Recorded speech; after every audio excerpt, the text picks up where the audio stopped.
자, 오늘 우리에게 주시는 말씀은 유다서 1장 8절부터 16절까지 말씀을 보도록 하겠습니다. 유다서 1장 8절부터 16절 우리 한 절씩 교독하시겠습니다. 그러한데 꿈꾸는 이 사람들도 그와 같이 육체를 더럽히며 권위를 업신여기며 영광을 비방하는도다. 천사장 미가엘이 모세의 시체에 관하여 마귀와 다투어 변론할 때에 감히 비방하는 판결을 내리지 못하고 다만 말하되 주께서 너를 꾸짖으시기를 원하노라 하였거늘. 이 사람들은 무엇이든지 그 알지 못하는 것을 비방하는도다. 또 그들은 이성 없는 짐승같이 본능으로 아는 그것으로 멸망하느니라.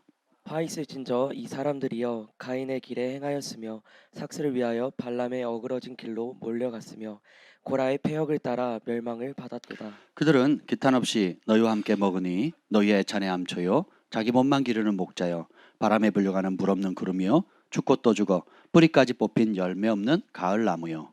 자기 수치의 거품을 뿜는 바다의 거친 물결이요 영원히 예비된 캄캄한 흑암으로 돌아갈 유리하는 별들이라. 아담의 절대손 에녹이 이 사람들에 대하여도 예언하여 이르되 보라 주께서 그 수만의 거룩한 자와 함께 임하셨나니 이는 못 사람을 심판하사 모든 경건하지 않는 자가 경건하지 않게 행한 모든 경건하지 않은 일과 또 경건하지 않은 죄인들이 주를 거슬러 한 모든 완악한 말로 말미암아 그들을 정죄하려 하심이라 하였느니라. 다 같이요. 이 사람들은 원망하는 자며 불만을 토하는 자며 그 정욕대로 행하는 자라. 그 입으로 자랑하는 말을 하며 이익을 위하여 아첨하느니라. 아멘. 성령 하나님 환영합니다. 오늘도 오셔서 우리에게 친히 말씀하여 주시고 깨닫게 하여 주시옵소서. 지혜와 계시의 영을 주사 하나님을 더 깊이 알게 하여 주시고 우리의 부르심의 소망을 알게 하시고 우리 가운데 역사하시는 성령의 능력을 또한 직접 체험하고 그런 능력의 정결한 통로, 강력한 축복의 통로가 되도록 붙잡아 주시옵소서. 오늘도 실시간에 함께 예배드리는 원근각처에 있는 모든 사모하는 주의 백성들 심령들에게 축복하여 주시옵소서. 병상에서 또 미국에서 또 이후에 이 말씀을 듣는 모든 심령들 주님께서 찾아가 주셔서 친히 말씀하여 주시옵소서. 치유의 능력으로 하나님 새롭게 하여 주옵소서. 예수님의 이름으로 기도합니다. 아멘. 오늘 말씀의 제목은 최후 심판을 준비하는 열쇠라는 제목으로 나누려고 합니다. 우리가 하나님 말씀은 거울이라 그랬잖아요. 그 어떤 거울이냐? 믿음의 거울이에요. 하나님의 말씀은 믿음을 작동할 때만 열리는 책입니다. 믿음을 작동할 때만 경험할 수 있는 책이에요. 믿음으로 반응할 때만 보이지 않는 하나님이 보이는 현실로 나타나는 역사를 경험하게 돼요. 정말 놀랍죠? 믿음이라는 게 보입니까? 보이지 않죠? 추상적인 단어잖아요. 근데 그것이 세상을 움직이고 있어요. 그것을 통해서 수많은 하나님의 사람들이 일어나고 하나님의 영광을 나타내는 그런 축복의 통로로 변화되어져 가는 겁니다. 그래서 우리는 믿음 전문가가 돼야 돼요. 오늘 이 유다서의 핵심 구절이 바로 14절입니다. 14절 읽어보도록 하죠. 시작. 아담의 칠대손 에녹이 이 사람들에 대하여도 예언하여 이르되 보라 주께서 그 수만의 거룩한 자와 함께 임하셨나니. 아멘. 하나님께서 심판하신다는 계획은 인간들이 실수해서 웃자다가 아유 더 이상 안 되겠다. 나중에 내가 심판해야지. 이렇게 하나님께서 하신 게 아니에요. 이미 태고적부터 아담 때부터 창세 이전부터 하나님께서 계획하신 거예요. 그리고 그것을 하나님과 동행했던 죽지 않고 승천했던 인간으로서 승천했던 그 에녹, 아담으로부터 7대 손인 그 에녹에게 하나님께서 이미 알려주신 거예요. 주님께서 수많은 천사들과 함께 또 성도들과 함께 이 땅에 다시 오신다는 거예요. 그게 하나님의 원계획이라는 겁니다. 이걸 믿으세요? 우리 인생은 아주 심플합니다. 이런 하나님의 계획, 하나님의 심판을 믿느냐 믿지 않느냐에 따라 인생의 모판이 완전히 달라져 버려요. 주님께서 다시 오십니다. 심판하러 오십니다. 15절에 보면 오시는 이유가 뭐예요? 이는 무사람을 심판하사.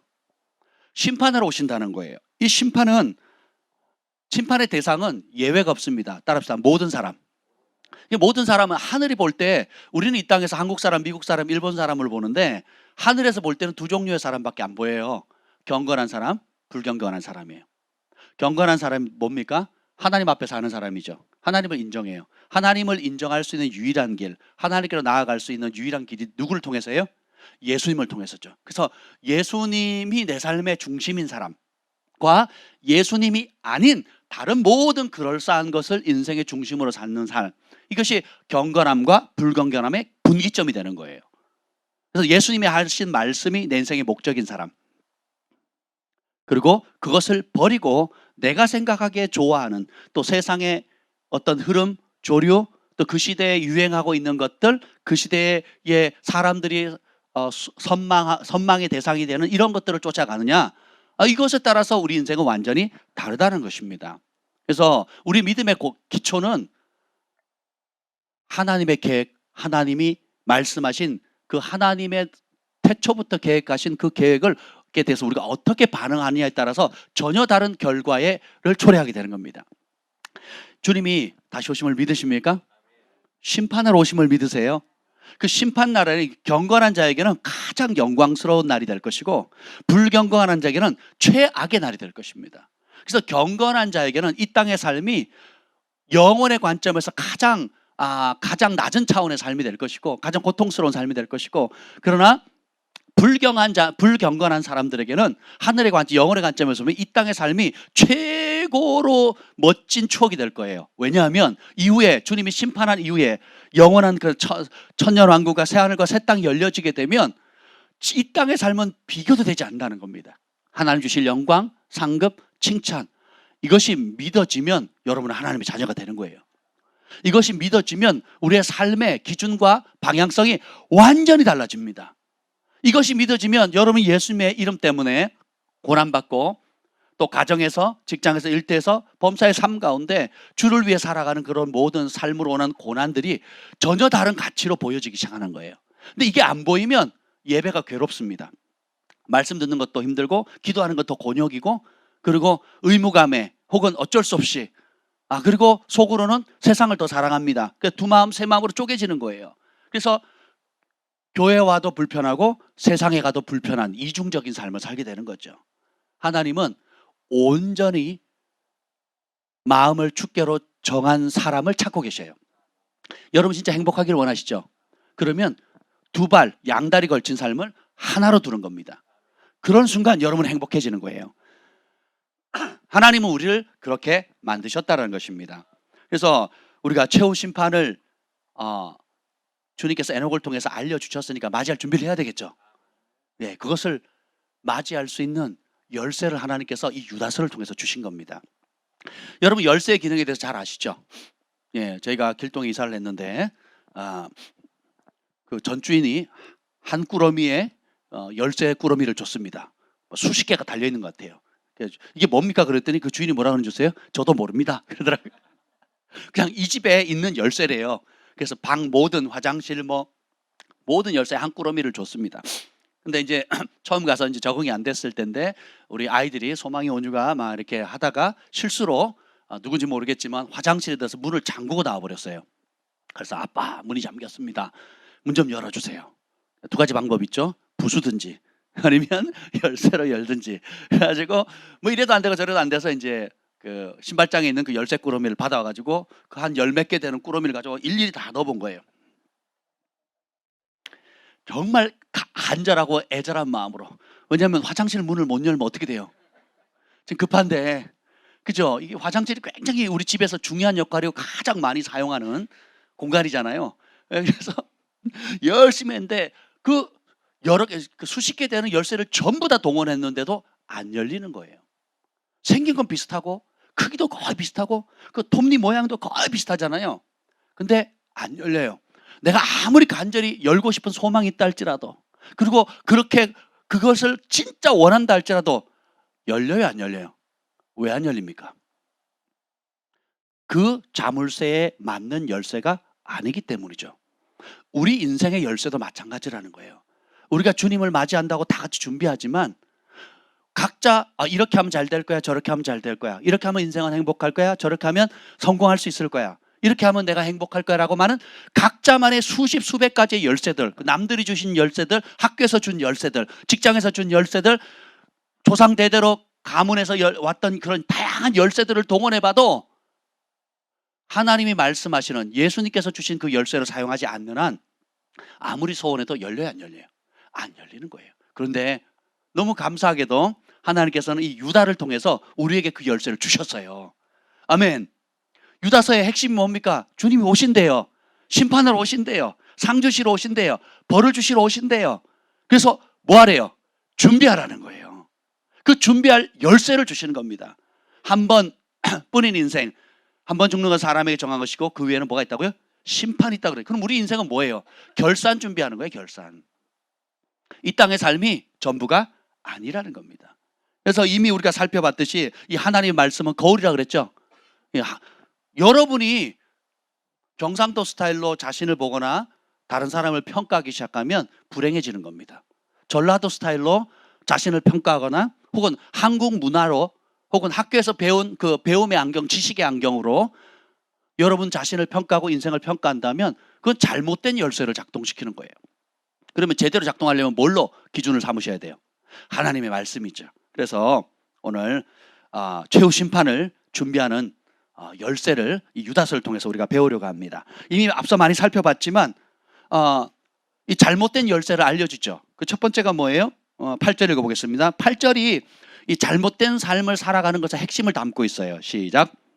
그러한데 꿈꾸는 이 사람들도 그와 같이 육체를 더럽히며 권위를 업신여기며 영광을 비방하는도다. 이 사람들을 교회에 가만히 들어온 사람 있죠? 무너뜨리는 사람. 그 영혼을 단번에 주신 구원을 뺏어가려고 하는 사람들이 있다는 거예요. 마귀가 심어놓은 사람, 마귀의 통로가 되는 사람이 있다는 거예요. 근데 복잡한 것 같아도 요 세 가지로 딱 요약된다는 거예요. 그럼 뭐가 나옵니까? 이 사람들의 일단 특징이 뭐예요? 뭐 하는 사람? 아니요. 8절에 이 사람들은 뭐 하는 사람이래요? 꿈꾸는 사람이라는 거예요. 요셉은 꿈의 사람 요셉이잖아요. 꿈하면 우린 좋게 여기지는데 여기서 꿈은 안 좋은 꿈이에요. 뭐냐면 하나님의 말씀이 아닌 다른 것을 꿈꾸는 사람이에요.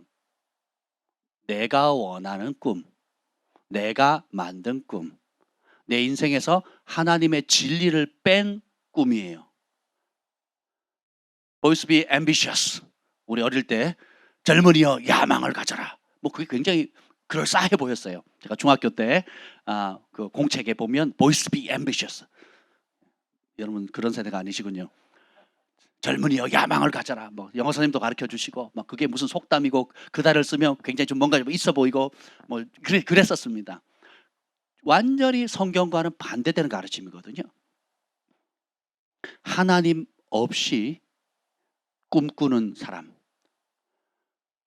우리 인생에 아무 목적 없이 사는 것도 비참하지만 그보다 더 비참한 게 뭔지 아세요? 하나님을 떠난 비전, 하나님을 떠난 꿈, 하나님을 떠난 그럴싸한 자기 나라의 목적을 가지고 열심히 살아가는 겁니다. 성경에서는 잠언에 보면 어리석은 자는 수월에 지옥에 떨어진다 그랬거든요. 그럼 어리석음의 정의가 뭔지 아세요? 잘 받아 적으세요. 어리석음의 정의가 뭐냐? 따라합시다. 부패한 마음에 믿음에 열정을 갖는 자예요. 마음이 부패해 있어요. 그 말은 뭐냐면 말씀의 진리의 토대 위에 마음을 준비하지 않은 거예요. 마음이 이미 부패했어. 마음이 세상에 가 있어요. 마음이 내 욕심에 가 있어요. 마음이 하나님의 진리에 있지 않아요. 근데 내 마음을 씻어내지 않은 상태, 말씀의 물로 씻어내지 않은 상태, 주인을 바꾸지 않은 상태에서 믿음의 열심을 내는 거예요. 자기 꿈을 꾸는 거예요. 내 꿈, 내가 하고 싶은 거, 내가 의미 있다고 생각하는 거, 심지어 내가 생각하는 하나님이 이 일을 기뻐할 거야라고 내 방식으로 생각하는 거.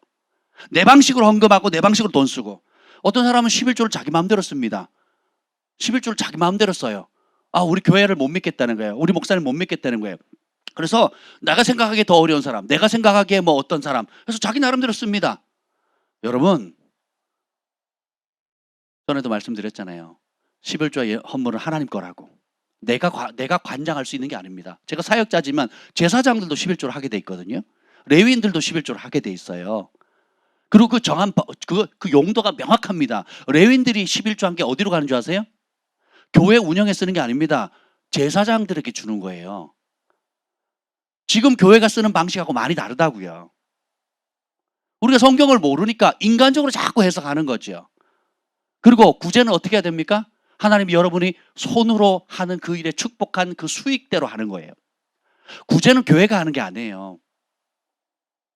원래 구제는 하나님이 여호와를 경외하는 자에게 땅을 주시잖아요. 그죠? 그럼 그 땅에서 나는 소출, 그 땅에서 나는 풍성한 1000배의 복을 받잖아요. 10,000배의 복을 받잖아요. 그 복을 가지고 나눠주라는 겁니다. 하나님께 드린 거는 여러분의 영역 바깥이에요. 그냥 드리는 거예요. 그걸로 여러분들이 관여할 생각을 하시면 안 됩니다. 그냥 하나님께 드린 거예요.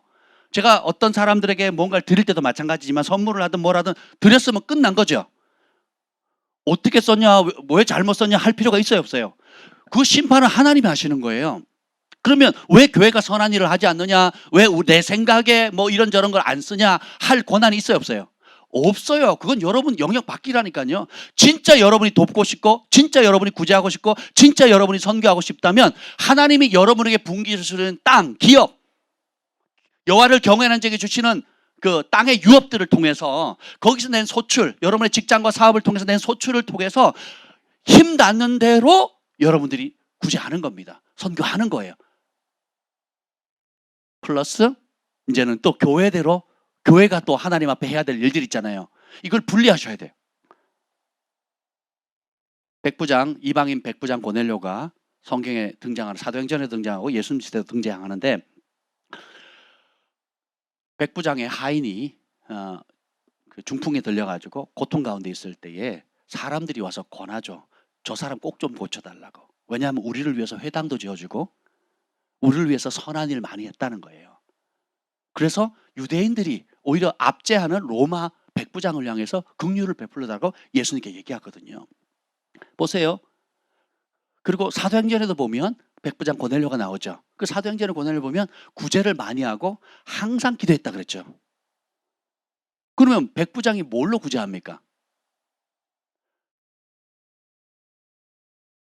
내가 백부장이니까 회당에 찾아와가지고 돈 내놔. 내가 백부장이니까 명령한다. 회당장 나와. 그래서 수익이 얼마야? 떼. 어떻게 해? 이랬던 것이 아니라는 겁니다.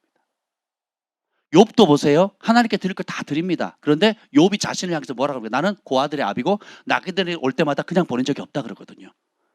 누가 합니까? 교회가 합니까? 욥이 합니까? 욥이 하는 거거든요.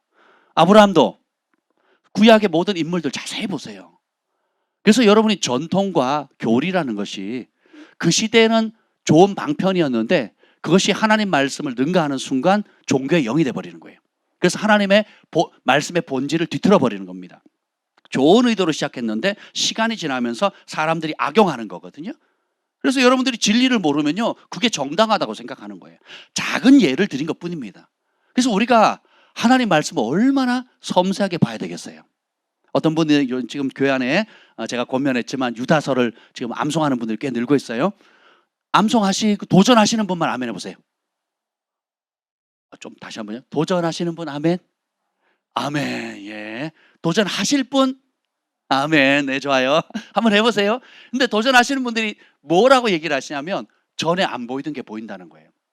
내가 암송을 하려다 보니까 그냥 쉽게 넘어갔던 거, 별거 아니라고 생각했던 것들도 외워야 되잖아요. 그러니까 입으로 말아야 되고 생각을 계속 하다 보니까 숨겨진 보석들이 보인다라는 거예요. 단어 하나, 조사 하나까지도 얼마나 의미가 큰지. 그러면 여러분 어떻게 되는 줄 아세요? 내가 꿈꾸는 말씀을 듣는 게 아니라 말씀이 말하는 말씀을 듣게 돼요. 우리가 말씀을 들을 때도 그렇고 여러분 성경 공부나 성경 읽을 때도 마찬가지예요. 태도를 바꾸셔야 돼요. 내가 듣고 싶은 말, 내가 찾고 싶은 말, 내가 원하는 해답을 성경에 찾으시면 안 돼요. 그걸 다 버리셔야 돼요. 그냥 들려지는 대로, 읽혀지는 대로, 말씀되어지는 그대로 들으셔야 돼요. 그러면 그 사람은 진리 가운데 씁니다. 그럼 그 사람은 영이 밝아지고요, 영적 통찰력이 생기고 계시가 생깁니다. 그러면 그의 삶은 완전히 달라져요. 왜냐하면 그런 태도가 내 생각보다 하나님의 생각이 뛰어나다는 것을 인정해 드리는 태도거든요. 근데 이 태도를 안 버리면 어떻게 돼요? 이 태도를 갖지 않으면 어떻게 됩니까? 여러분은 하나님의 말씀도 내게 필요한 걸 따라 취사 선택해서 먹는 습관을 갖게 돼요. 그럼 여러분요, 예, 배만 나오든지 머리만 크든지, 예, 머리는 큰데 다리는 아주 짧고, 예, 아는 건 많은데 손은 안 움직여요. 발도 안 움직입니다. 머리만 계속 커지고 그리고 입만 커집니다. 말은 잘하고 생각은 많은데 정작 뒤돌아보면 하는 건 아무것도 없어요. 열매가 없는 거죠. 예. 죽고 또 죽어. 예. 가을 늦가을 되면 열매를 맺어야 되는데 열매가 없는 나무하고 똑같이 되는 겁니다. 그래서 여러분들이 오늘 이 말씀을 통해서 이 유다서가 주는 축복을 다 누리시길 축복합니다. 그 첫 번째 여기 보면 이제 꿈꾸는 거. 야, 여러분의 꿈꾸시면 안 돼요. 하나님과 함께 꿈꾸셔야 돼요. 하나님의 진리의 말씀을 가지고 꿈을 꾸셔야 됩니다. 첫 번째 보면 육체를 더럽힌다 그랬죠. 이미 우리가 소돔 고모라 이웃 도시 육체를 더럽히는 건 세상의 영이에요. 따라합시다. 내 몸은 내 것이 아닙니다. 여러분이 영만 소중한 게 아니에요. 영을 깨끗하게 해야 되죠. 성령의 충만을 받아야죠. 성령 충만한 사람은 몸도 깨끗합니다. 영이 더럽죠. 몸도 더러워져요. 그래서 영과 혼과 몸은 뗄 수 없습니다. 영은 깨끗하고 몸은 더럽다? 아니에요. 그 사람 더러운 사람이에요. 생각이 더러운데 영이 깨끗하다? 그럴 일 있을 수가 없습니다. 영이 깨끗하면 혼이 깨끗해질 수밖에 없고 혼이 깨끗하면 몸이 깨끗할 수밖에 없다라는 것입니다. 제가 예수님 믿기 전에 아직도 기억나요. 그때 아마 초등학교 4학년 때였는데 우리 4학년 선생님이 여자 선생님이 되게 이뻐해 주셨어요. 예, 그래서 어느 날 저를 불러요. 그 앞에 부르더니 몇몇 애들을 불러요. 그때는 막 우리 체변 봉투도 했고 또 몸 검사도 했었어요. 선생님들이 집에 TV가 몇 대 있냐, 라디오가 몇 대 있냐 이런 것도 검사했다니까요. 뭐 요즘은 그런 게 인권 침해라서 안 하지만 어느 날 부르시더니 저를 불러더니 이렇게 몇몇 아이들을 불렀어요. 그리고 목을 이렇게 보더니 조금 더 깨끗이 씻어야 되겠다 하고 보내셨어요. 너 왜 안 씻어? 뭐 왜 이렇게 때가 많이 꼈어? 이게 아니고 그냥 선생님이 이렇게 시키니까 하신 것 같아요. 그래서 너 좀 깨끗이 하면 좋겠다 하고 보냈는데 그때 되게 고맙기도 하고 창피스럽기도 했거든요. 그 전에는 목에 때가 있는 게 때가 있을 수 있잖아요. 뒤꿈치에 늘 때가 있었거든요. 그리고 겨울 되면 다리가 보면 이렇게 돼가지고 뭐 이렇게 가루 떨어지지 막 그러잖아요. 그게 자연스러운 거 아닌가요?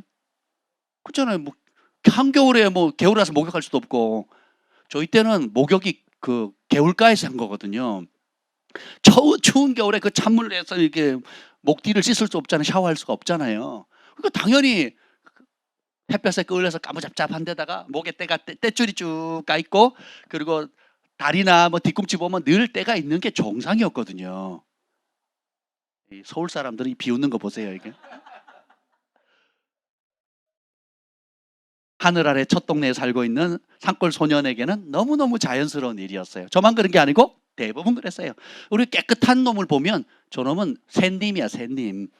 응? 얘는 아이고 어떻게 저렇게 살아 재미없게. 우리는 이렇게 봤거든요. 예, 그러다가 이제 예수를 믿게 되고 고1 때 이제 처음 교회를 나가게 됐는데 크리스마스 새벽송을 돈다고 같이 돌다가 새벽송 돌고 나면 이제 교회 와가지고 뭐 간식을 먹잖아요. 근데 이제 다리를 그때 추징이었나? 하여튼 뭐 다리를 이렇게 올렸는데 이제 허연 가루가 떨어진 거예요. 그랬더니 거기 있던 선배 누나가 보더니 철수야, 넌 좀 씻어야 되겠다 그러더라고요. 그래서 저 잘 씻고 있어요. 그랬더니 그렇구나 이제 그랬는데 지나고 나니까 얼마나 쪽팔리고 창피하든지 그때 막 한참 사춘기에 막 그렇잖아요. 그리고 교회 처음 나가서 막 사랑을 받고 있는데 하여튼 교회에서 행사하는데 이제 같이 하여튼 뭐 그런 기억이 납니다. 근데 내가 하나님 말씀 알아가고 하나님이 어떤 분인지 알아갈수록 내 영도 맑아지고 혼도 분별력이 생길 뿐만 아니라 몸도 가꾸게 되고 정결하게 되는 겁니다. 옷도 다르게 입게 되고요. 왜냐하면 마음에 있는 대로 매무새가 달라지거든요. 그래서 예수님을 알지 못했던 삶에 있어서 이제 그 영이 더러워지면 육이 더러워지는데 영이 깨끗해지면 몸도 소중하게 다뤄요. 왜냐하면 이제는 너희 몸은 너희 것이 아니라 값으로 사신 바 되었으니 따라합시다. 너희 몸으로 하나님께 영광을 돌리라. 아멘. 영이 살아나면 결국 뭘로 열매를 맺습니까? 몸으로 열매를 맺는 거거든요. 영이 더러워지면 결국 무엇으로 더러운 열매를 맺습니까? 몸으로 열매를 맺는 거거든요. 그래서 여러분들이 몸을 소중히 대하셔야 돼요. 그래서 눈, 무엇을 바라보는지, 생각, 무엇을 생각하는지, 내 손으로 무슨 행동을 어떤 열을 맺고 있는지, 이 발이 어디를 자주 가는지 여러분들이 평가해 보셔야 돼요. 최후 심판을 준비하는 첫 번째이자 가장 중요한 열쇠, 토대가 되는 게 뭔지 아세요? 거룩입니다. 주님께서 오늘 다시 14절에 보면 천국에 주님이 다시 오실 때, 재림하실 때에 함께 오는 사람은 자격이 하나밖에 없습니다. 읽어보겠습니다. 14절. 어떤 사람하고 주님이 오시는지 보겠습니다. 아담의 7대손 에녹이 이 사람들에 대하여도 예언하여 이르되 보라 주께서 그 수만의 거룩한 자와 함께 임하셨나니. 자, 주님이 오실 때 누구랑 오세요? 거룩한 자예요. 영어는 세인트의 성도의 성도. 피값으로, 예수님의 피값으로 보혈로 깨끗하게 씻김을 받은 자, 그리고 그 피값의 값어치대로 사는 자. 이것이 처음이고 과정이고 마지막 가장 중요한 열쇠입니다. 그러니까 거룩함을 잃어버리면 하나님 나라에 설 수가 없어요. 거룩함이 없이는 아무도 주를 보지 못하리라 그랬거든요. 주님이 피 흘려 죽으신 이유가 뭐예요? 우리의 죄값을 치르고 우리를 뭐하게 만들기 위해서? 거룩하게 만들기 위해서. 그래서 여러분들이 거룩해진다는 것은 교리적으로 예수님의 피값으로 칭의를 얻었다에 멈추면 안 돼요. 그것을 진짜 칭의를 입었고, 그럼 그 피값에 맞게끔 어떻게 돼요? 거룩한 말, 거룩한 생각, 거룩한 행동을 하게 돼요. 그리고 몸도 거룩하게 지킵니다. 그래서 여러분의 몸을 거룩하게 유지하지 못한다면 굉장히 위험하죠. 오늘 경외하는 말씀 선포했잖아요. 말라기에 보면 주님께서 어떤 사람을 심판하신대요? 그 심판한 내용이 나오잖아요. 점치는 자, 간음하는 자부터 해서 쭉쭉쭉 나오죠. 전부 다 몸하고 관련돼 있어요. 몸과 입하고 관련돼 있거든요. 거짓말하는 자 나오죠. 그렇죠? 여호와를 경외하지 않기 때문에 나오는 모든 현상들, 말이 더럽고 몸을 더럽히고, 그렇죠? 그래서 여러분들이 지금 이 시대에 우리가 생활하는 모든 영역이 하나님의 말씀을 대적하잖아요. 그리고 우리를 더럽히려고 하는 공격들이 끝도 없잖아요. 그래서 여러분들이 그럼 어떻게 우리가 세상 속에서 세상 문명이나 미디어나 이런 걸 접하지 않고 살 수 있느냐라고 말하겠죠. 그래서 우리가 해야 될 방법은 뭐예요? 자든지 깨든지 주님과 함께하는 것의 가치를 발견하는 거예요. 그래서 초점을 주님과 맞추는 겁니다. 그 가장 심플한 얘기가 여호수아에게 요구했던 거, 그 시편 1편에 요구했던 게 뭡니까? 이 율법을 주야로 묵상하고 그 가운데 모든 것을 지켜 행하라. 좌로나 우로나 치우치지 마라. 그러면 함께 하겠고, 그러면 축복해 주고, 그러면 주님이 알아서 해주신다는 거거든요. 주야의 시간을 빼면 남는 시간이 뭐가 있어요? 없지요. 여러분 주님 안에 있잖아요. 주님과 동행하기를 원하시잖아요. 주님을 사모하시잖아요. 주님의 얼굴을 구하잖아요. 그러면 늘 주님을 생각하고 주님을 묵상하고 주님께 기도하고 주님을 의지하고 주님의 도우심을 바라고 주님의 긍휼을 기다리잖아요. 그러면 나머지 뭐 할 시간이 있어요, 없어요? 없는 거죠. 그래서 모든 삶에 일어나는 일들을 주님과 함께하는 경건의 습관을 키워가는 것, 이게 능력입니다. 그럼 여러분이 그 영역마다 주님이 역사하세요. 성령이 나타납니다. 은총이 따라가요. 이걸 맛보기 시작하면요, 여러분의 삶은 완전히 달라지는 겁니다. 세상이 제일 싫어하는 단어가 뭐예요? 아니, 세상이 모르는 단어, 세상 사람들이 쓰지 않는 단어, 이게 거룩입니다. 그런데 우리 그리스도인들은 목숨 갖고 생명 갖고 하나님의 보좌 앞에 하나님을 가장 가까이 하고, 더 가까이 하고 싶으면 만나는 단어, 피할 수 없는 단어가 뭐예요? 거룩입니다. 지성소, 성소와 지성소와 성전 바깥 뜰이 있는데, 뜰을 통해서 성소를 통해서 지성소로 들어가면 지성소에 허락된 유일한 단어가 뭐예요? 거룩이거든요.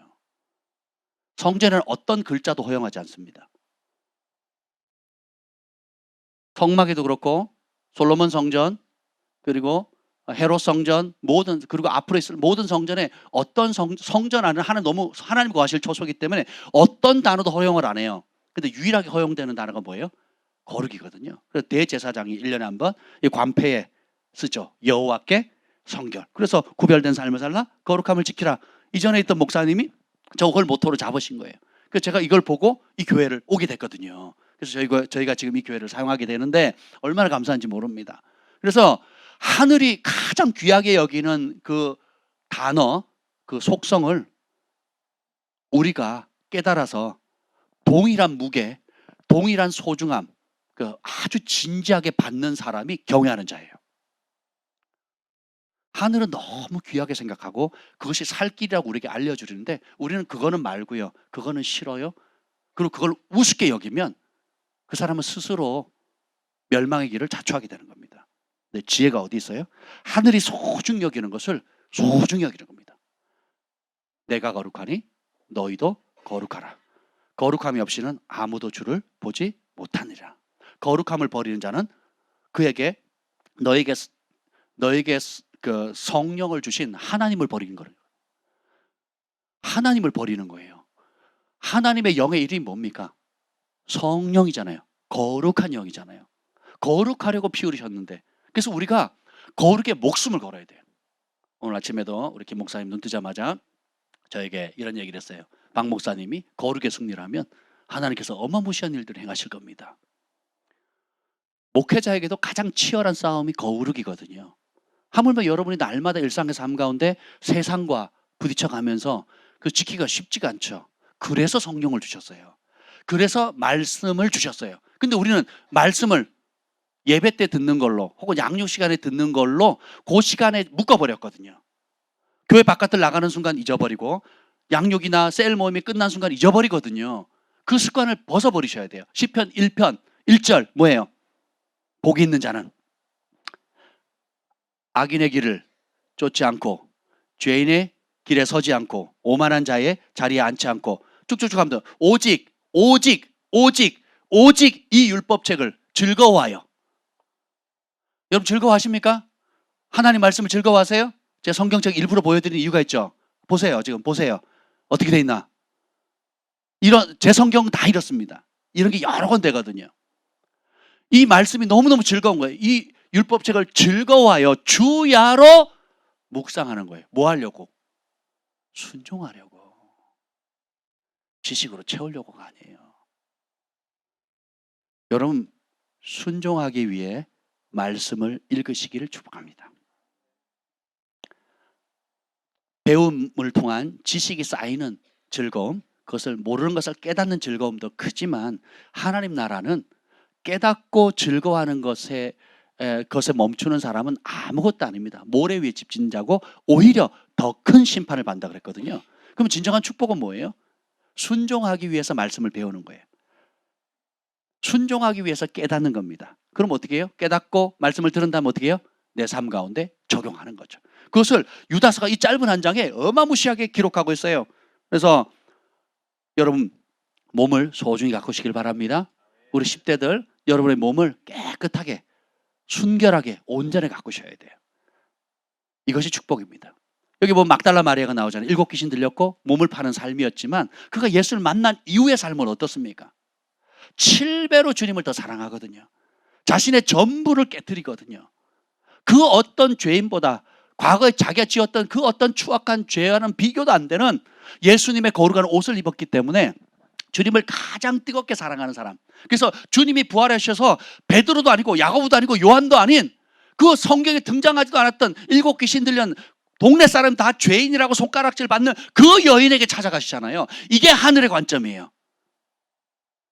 이것이 하늘이 소중히 여기는 사람의 모습입니다. 하나님이 그렇게 귀하게 보시고 예수님이 그렇게 귀하게 보신다면 우리는 얼마나 그것을 사모해야 되겠습니까? 반대로 이 거룩을 버렸던 수많은 그 거룩의 가치를 버렸던 수많은 사람들은 어떻게 돼요? 비참해지거든요. 주께서 여러분에게 깨끗이 씻어주시고 한 번의 기회를 주셨다면 그 새로운 기회를 이전처럼 사용하셔서는 안 된다는 겁니다. 우리 각자 여기 이 자리에 있는 모든 사람들은 적어도 한 번 이상의 주님께서 과거의 것을 청산하고 새롭게 출발할 수 있는 은혜를 주셨어요. 그러면 그 기회를 어떻게 돼요? 이전처럼 그렇게 살아서는 안 되겠죠. 내가 거룩함과 같이 너희도 거룩하라. 오늘 이 믿음도 보면 우리의 지극히 거룩한 믿음 위에 자신을 세우라 그러거든요. 어떤 믿음? 거룩한 믿음이에요. 거룩은 구별이라 그랬잖아요. 세상의 방식과 다른 방식의 믿음이에요. 세상은 믿는 대상이 틀려요. 돈을 믿어요. 명예를 믿습니다. 예, 자기 주먹을 믿죠. 자기 지혜를 믿고 과학을 믿고 의학을 믿어요. 근데 우리는 거룩한 믿음을 가졌어요. 우리의 믿음은 세상이 믿는 믿음의 대상과 틀립니다. 우리의 믿음의 대상은 하나님의 말씀, 예수 그리스도의 복음뿐이에요. 그래서 우리는 복음서를 사랑해야 됩니다. 마태, 마가, 누가, 요한복음을 달달달 하셔야 돼요.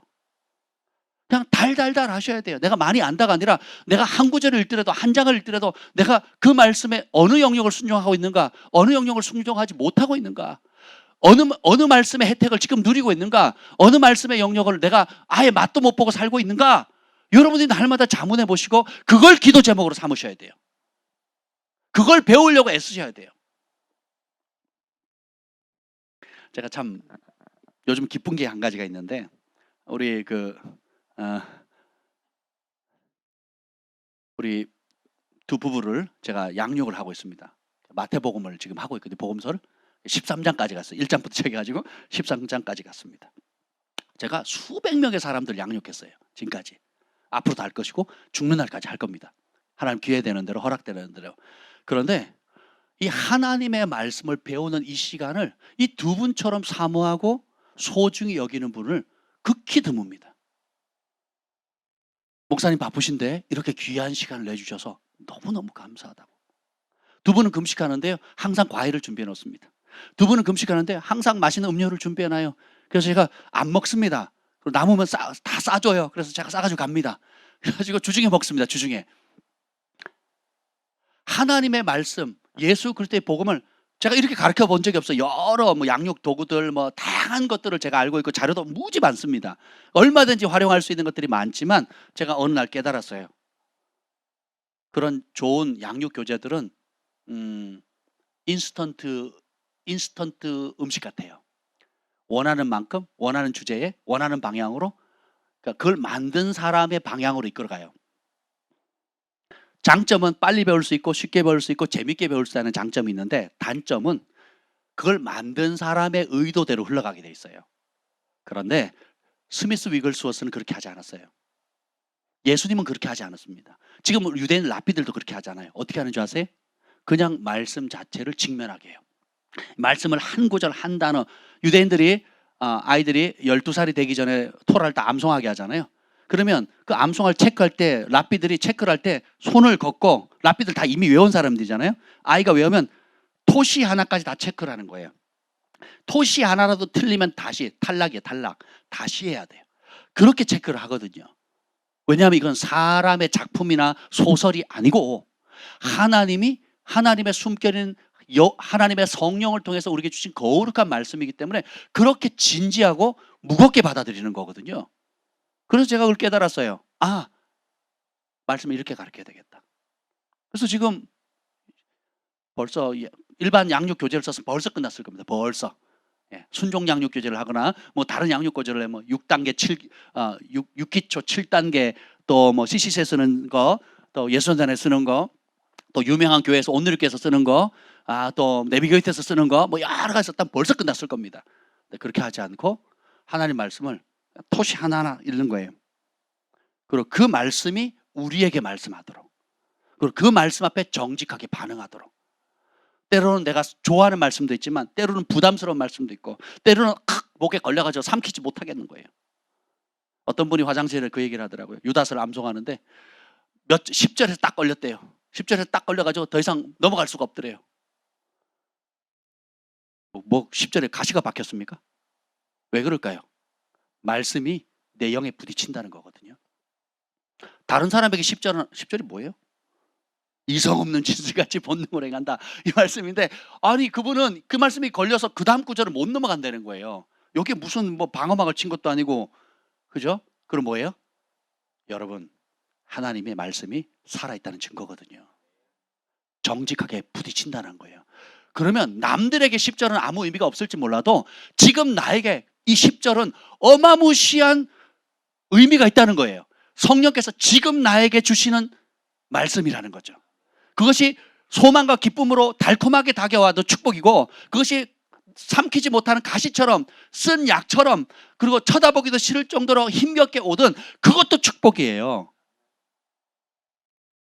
그 말씀 앞에 내가 꼬꾸라질 때까지, 그 말씀에 녹아질 때까지, 그 말씀을 대할 때 내 양심에 꺼림이 없을 때까지 말씀과 씨름하는 겁니다.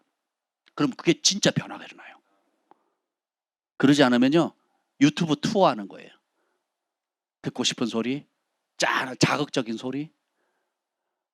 저는 영적 사역을 오래 했기 때문에 보면 유튜브 상에 세계적인 사역자들이나 혹은 영적인 얘기를 많이 하잖아요.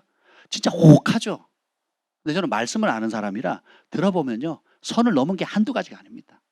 근데 사람들 그걸 환호하거든요. 왜냐하면 더 신비한 거, 더 영적인 거, 더 화려한 거, 더 그럴싸한 거. 근데 정작 기록된 하나님 말씀에 관심도 없고 순종하지를 못해요. 그러니까 더 신비한 거, 그래서 여기는 뭐래요? 꿈꾸는 자라 그랬잖아요.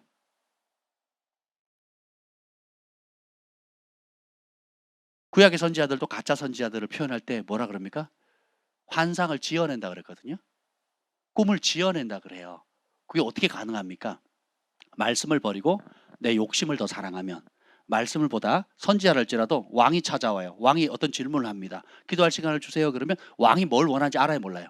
알죠. 그러니까 내가 하나님의 뜻을 묻기보다는 왕한테 잘 보고 싶은 거예요. 혹은 찾아온 대기업 그 물주한테 잘 보이고 싶은 거예요. 그 원하는 답을 주고 싶은 거예요. 발람처럼. 처음에는 발람 제대로 듣죠. 가지 말라고. 나중에 어떻게 해요? 지가 듣고 싶은 소리 듣잖아요. 그래서 누가 막습니까? 당나귀가 그 말하는 사건이 그때 오는 거예요. 아무리 하나님께 직접 들었던 그 선지자라 할지라도 뭐예요? 욕심이 딱 들어가니까 뇌물이 계속 오니까 눈이 뒤집혀지죠. 그래서 그 뇌물을 얻기 위한 길로 응답을 받는 거예요. 그래서 꿈꾸는 자인 거예요. 꿈꾸는 자. 여러분들이 진리를 사랑하지 않으면 아무리 기도해도, 진리를 사랑하지 아무리 금식해도 내 부패한 마음에 믿음의 열정을 내고 부패한 마음에 내가 꿈꾸는 욕심을 그리면 원수마귀가 그걸 보여준다니까요. 하나님 그걸 허락해요. 왜요? 그것의 결과가 뭐예요? 썩은 열매거든요. 그것의 결과가 생명이 없거든요. 깨달으라는 겁니다. 여기 보면 우리가 자신을 세우는 방법 중에 성령 안에 기도하라 그랬잖아요. 성령 안에 기도. 이게 방언 기도거든요. 근데 어떤 사람 또 어떤 상황, 어떤 시즌에 방언을 멈춰야 될 사람들이 있어요. 저도 말씀드렸잖아요. 8개월 동안 방언을 아예 안 했다고. 누가 시켜서 안 한 게 아니에요. 하나님께서 어떤 시즌을 주셨는데 제가 8개월을, 저는 방언을 안 하면 안 되는 사람이거든요. 방언을 안 하면 방황하는 사람이에요. 그런데 성령께서 8개월 동안 그걸 내려놓게 하시더라고요. 죽 같더라고요. 누가 시킨 것도 아니고 그냥 그렇게 됐어요. 그러니까 방언을 안 하니까 뭐만 보이는 줄 아세요? 예수님만 보여요. 말씀만 보이더라고요. 내가 너무 방언에 친숙하다 보니까 그냥 방언을 주신 주님께 내 마음의 초점을 맞추기보다는 방언을 하는 것에 초점을 맞추더라고요. 그러니까 익숙해져 버린 거예요. 그러면서 어떻게 해요? 본질적으로 주께서 내게 주신 다양한 은사들이 있는데 이런 모든 은사가 스탑되는 시즌이 있었거든요. 그냥 다 스탑됐어요. 지식의 말씀, 지혜의 말씀, 예언, 치유, 모든 게 스탑되는 상황이 있었거든요. 저희 부부가 같이 겪었어요. 근데 그때 주님이 가르쳐 준 게 뭔지 아세요? 너에게 은사가 없다면, 너에게 그런 특별한 영적인 재능이 없다면 너는 어떻게 나를 섬길래? 그때 깨달았죠. 내가 신령한 하나님보다 신령한 은사들을 더 사랑했구나. 주님, 내가 이런 걸 다 걷어가신다 할지라도, 그런 모든 게 없다 할지라도 나는 주님 한 분만으로 기뻐하겠습니다. 주님만을 의지하겠습니다. 주님의 말씀만을 사랑하겠습니다. 하고 그 가치를 그때 깨달았거든요. 은사가 중요해요? 은사를 주신 주님이 중요해요. 은사가 강해요? 은사를 주신 분이 강해요. 우리는 그걸 거꾸로 생각하거든요.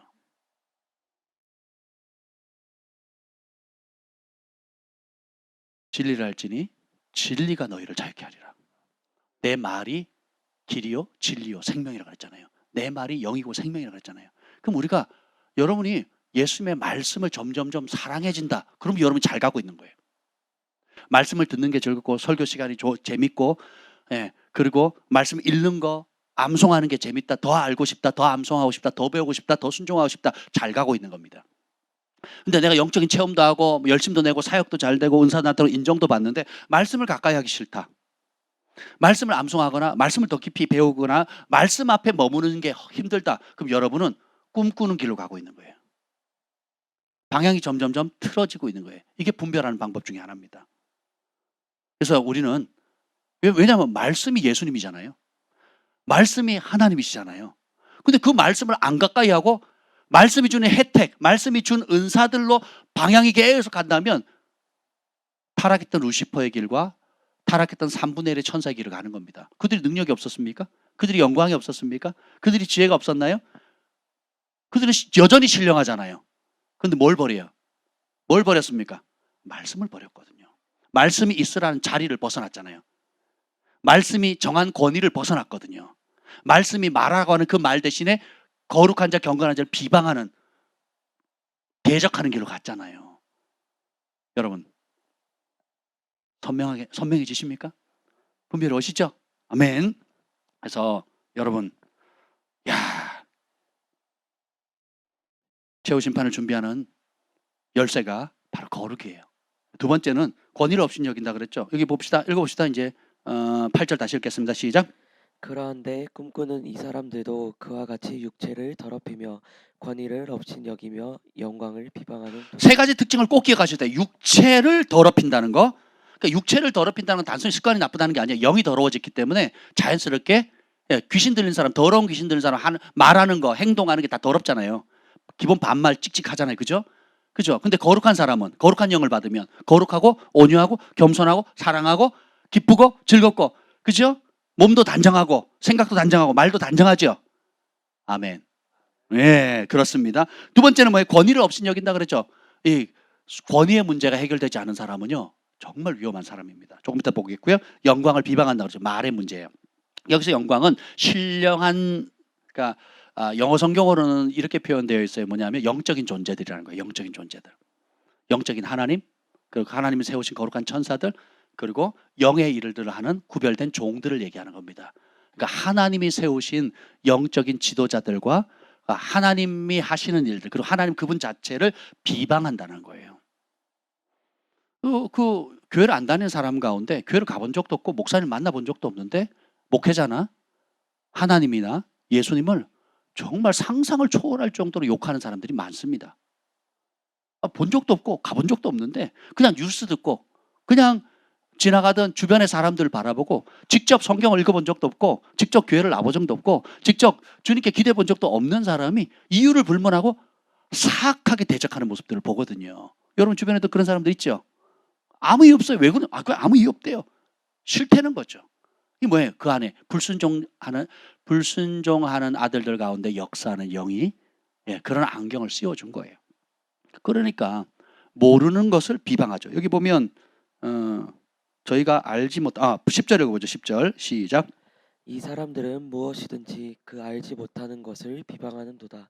또 그들은 이성 없는 짐승같이 본능으로 아는 그것으로 진리에 대해서 알지도 못하면서 비방하는 거예요. 하나님에 대해서 알지도 못하면서 비방하는 거예요. 성경 한번 안 읽어보고 비방하는 겁니다. 과연 그러한가 그러하지 않은가? 최소한의 양심, 정직함. 어떤 사람이 누군가를 비방한다면 그 비방당하는 상대방의 얘기를 들어봐야 되잖아요. 법도 그래서 변호사를 세우고 검사를 세워서 서로 변론하게 양쪽을 다 듣게 만들잖아요. 이게 최소한의 기본 아닙니까? 누가 내 돈을 훔쳤다. 그러면 누군데? 그럼 그 사람한테 확인을 해야 될 거 아니에요? 근데 이 사람 말만 듣고 훔쳤다고 감옥에 집어넣을 수 없지요. 진리에 대해서도 마찬가지예요. 하나님 말씀에도 마찬가지예요. 여러분이 그냥 들은 것에 멈추지 마세요. 그렇게 하면 귀가 얇은 사람이 되고 진리에서 벗어나기가 쉽습니다. 과연 그러한가 직접 확인하셔야 돼요. 네. 그러면 여러분은 견고해집니다. 진리의 토대 아주 견고해지고 하나를 배워도요 내 것이 돼요. 하나를 배워도요 내 것이 됩니다. 영어를 공부를 하다 보면 여러분 영어 잘하고 싶잖아요. 전에는 많이 하려고 저는 했는데 이제 깨닫는 바가 있어요. 왜냐하면 한 문장이라도 내 입에 딱 붙을 때까지 무한 반복하는 거예요. 그럼 내 것이 되면 그 말은 죽을 때까지 써먹습니다. 근데 뭐 이것저것 많이 하죠. 근데 내가 입으로 떠들어서 그것을 완전히 내 문장으로 100번이고 200번을 반복해서 하지 않은 거, 그냥 듣고 지나간 거는 끝엔 좋았다, 이런 표현이 있었구나, 이런 거 있었구나 하고 알고 지나가면 정작 대화를 할 때 입에서 나와요 안 나와요? 안 나옵니다. 안 나오거든요. 하나님 말씀도 마찬가지예요. 여러분이 많이 배운 게 기억 남는 게 아니고 많이 배운 게 삶의 능력으로 나타나지 않아요. 한 구절이라도 어떤 형제가 8절에 멈추고 10절에 멈추고 9절에 먼저 부딪히는 거죠. 이게 왜 부딪히지? 이게 왜 안 삼켜지지? 이게 왜 달게 느껴지지 않지? 이게 왜 이렇게 내 삶에 어렵지? 어떤 사람은 권위 문제만 얘기하면 막 팍 뜁니다. 그래서 어딜 가도 권위 얘기만 하면 그냥 팍, 또 어떤 사람은 돈 얘기만 하면 팍 합니다. 돈 얘기만 하면 그냥 팍, 어떤 사람은 상처 얘기만 하면 팍 합니다. 그럼 어떻게 해요? 직면해야 될 때라는 거거든요. 정직함과 진실함으로 여호와를 경외하라 그랬잖아요. 하나님 말씀 앞에 대할 때 정직함과 진실함으로 나아가는 거. 그러한 사람에게 하나님 도와주세요. 은혜를 주십니다. 힘을 주세요. 그리고 그것을 그런 부딪힘이 있게 하는 이유가 뭐예요? 때가 됐다는 거거든요. 도와주시겠다는 거예요. 그 돌파할 때가, 뛰어넘을 때가 됐다라는 거거든요. 그럼 그것을 여러분이 거기서 잡으세요. 씨름하세요. 제가 그 어떤 말씀이 부딪힐 때마다 제가 그것을 씨름하는 모습을 여러분 보셨잖아요. 여호와를 경외하는 자는 땅을 주시라 그랬잖아요. 그럼 저는 그 말씀 보고 씨름하는 겁니다. 나를 믿는 자는 내가 하는 일을 할 것이고 나보다 더 큰 일을 하리라. 이 말씀이 저를 10년, 15년을 붙잡았거든요. 예수님을 믿는 사람은 예수님이 하는 일을 할 거고 그보다 더 큰 일을 할 거다 하는 이 말이 팍 꽂히는데요. 모든 사역이 그때부터 재미없어요. 모든 교회 활동, 모든 연합 활동, 뭐 코스타니 또 뭐 신학교에서 배우는 거 전부 다 싫어요. 제가 맡은 부서가요 7배로 부흥했어요. 7배로 1년 만에. 몇 700%예요? 7000%예요? 700%? 700% 성장했어요. 그리고 코스타 대표하래. 그것도 밴쿠버에서 코스타 대표를 하래요. 여러 차례 권면을 받았거든요. 전부 다 싫은 거예요. 전부 다. 그 말씀이 제 영에 팍 꽂히는데 내가 예수님이 내게 요구하시는 코스타 대표가 아니고 700% 부흥하는 게 아니더라고요. 나를 믿는 자는 예수님을 믿는 자는 예수님처럼 할 것이고 예수님보다 더 큰 일을 하는 것이 예수님의 계획이라는 거예요. 믿고 구한 것은 받은 줄로 믿으라. 그리하면 될지라 하는 그 말씀이 내 욕심만을 위한 구하는 것이 아니라 진짜 하나님이 나를 위해서 이 땅에 파송하신 그 목적이라는 것을 깨닫는 순간 올스탑이란 거예요. 그때 방언도 멈추고 사역도 내려놓고 골방에 들어가서 밤이고 낮이고 낮이고 밤이고 주님 얼굴을 구한 거예요. 그 말씀 하나 때문에. 요한복음 5장 19절에 보면 He can do nothing by himself, but he can do only what he sees his father's doing. 제가 얼마나 사랑했으면 이 말씀을 외웠겠어요. 예수님은 하나님이 보여주신 것만 행하고 들려주신 것만 말했다는 이 말씀이거든요. 이 말씀이 저를 그냥 꼬꾸라지게 만들었어요. 예수님이 그 전능하신 분이 하나님의 일곱 영으로 충만하신 그분이 성령으로 기름 부음 받은 그래 성경 뭐예요? 성령을 얼마큼 주셨대요? 한량 없이 주셨다 그러거든요. 한량 없이 기름 부음을 받은 그분 여러분 그만큼 받으셨어요? 예수님이 그렇게 한량 없이 받으신 분이 아버지의 뜻을 묻고 보여줄 때까지 기다리는 거예요. 그분의 음성을 들려줄 때까지 기다리는 거예요. 그래서 새벽에 해가 뜨기 전에 조용한 곳에 기도하시고 하루 일과를 마친 지친 몸을 끌고 또 산에 가서 기도하시고 습관을 따라 기도했던 이유가 뭐예요? 듣기 위해서, 보기 위해서. 그것 때문에 그 두 말씀이 제 영을 그냥 꼬꾸라지게 만들어 온 거예요.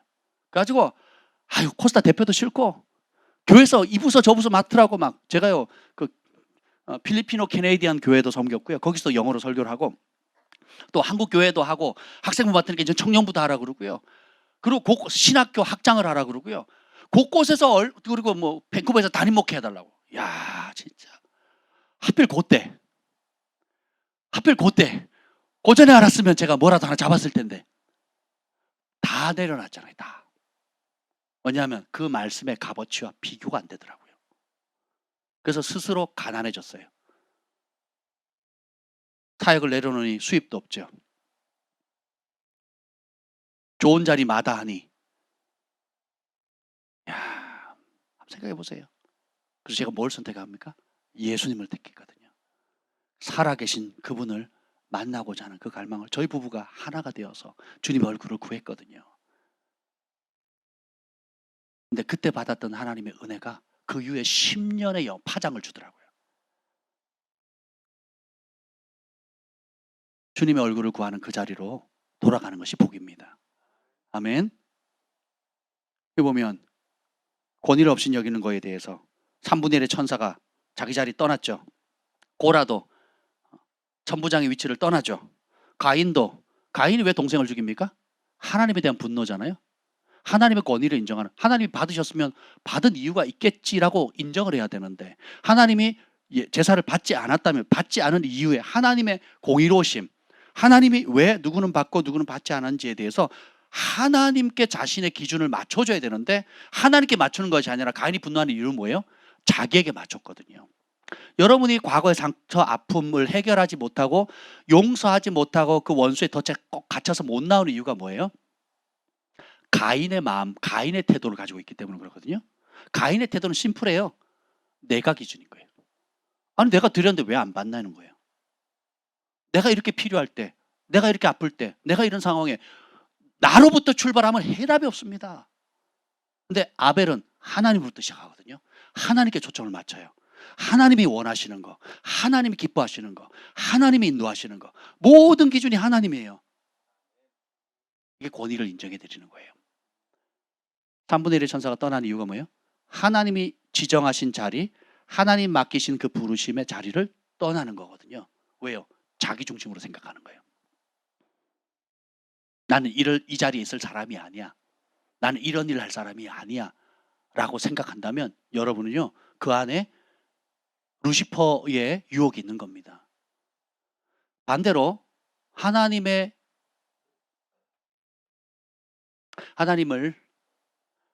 정말 사랑하는 사람들은 태도가 이렇게 다릅니다.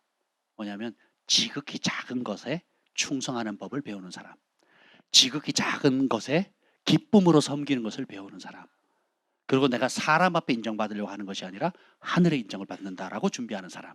그럼 어떻게 해요? 주님이 때가 되면 주님 앞에 낮추라, 때가 되면 높이시라 그랬죠. 그러면 내가 주어진 그 작은 일에 충성되면 하나님께서 어떻게 돼요? 때가 되면 누가 높여요? 하나님이 높이시면 낮출 자가 없고, 스스로 높아지면 높아진 만큼 크게 자빠지는 거예요. 여러분 2층에서 뛰어내릴래요? 아니면 저기 롯데타워 123층에서 뛰어내릴래요? 안 뛰어내리는 게 최고예요. 안 뛰어내리려면 어떻게 해야 돼요? 안 올라가면 돼요. 안 올라가는 게 뭐예요? 여러분이 지금 있는 자리에 쭉 하늘이 봐요. 그리고 누군가는 봅니다. 모든 영적인 세계, 빛의 세계, 어둠의 세계든 누군가는 지켜보고 있거든요. 때가 되면 하늘이 높이시면 원수 마귀가 그걸 다 봤잖아요. 지켜봤잖아요. 어떻게 충성하는지. 그리고 하나님의 은총의 손길이 그 사람과 함께 한다는 걸 봤잖아요. 건드려요, 못 건드려요? 못 건드리는 겁니다. 욥이 의로울 때에 그 의로움을 하나님만 살펴보신 게 아니죠. 마귀가 어디 갔다 왔냐? 전 세계를 두루 다녀왔습니다. 그래서 뭘 봤냐? 욥을 봤습니다. 이러거든요. 하나님의 7 눈이 전 세계를 두루 다니면서 전심으로 자기를 향하는 찾고 계시잖아요. 발견한 사람이 욥이었어요. 마귀도 전 세계를 두루 다니면서 발견한 사람이 누구예요? 욥이었어요.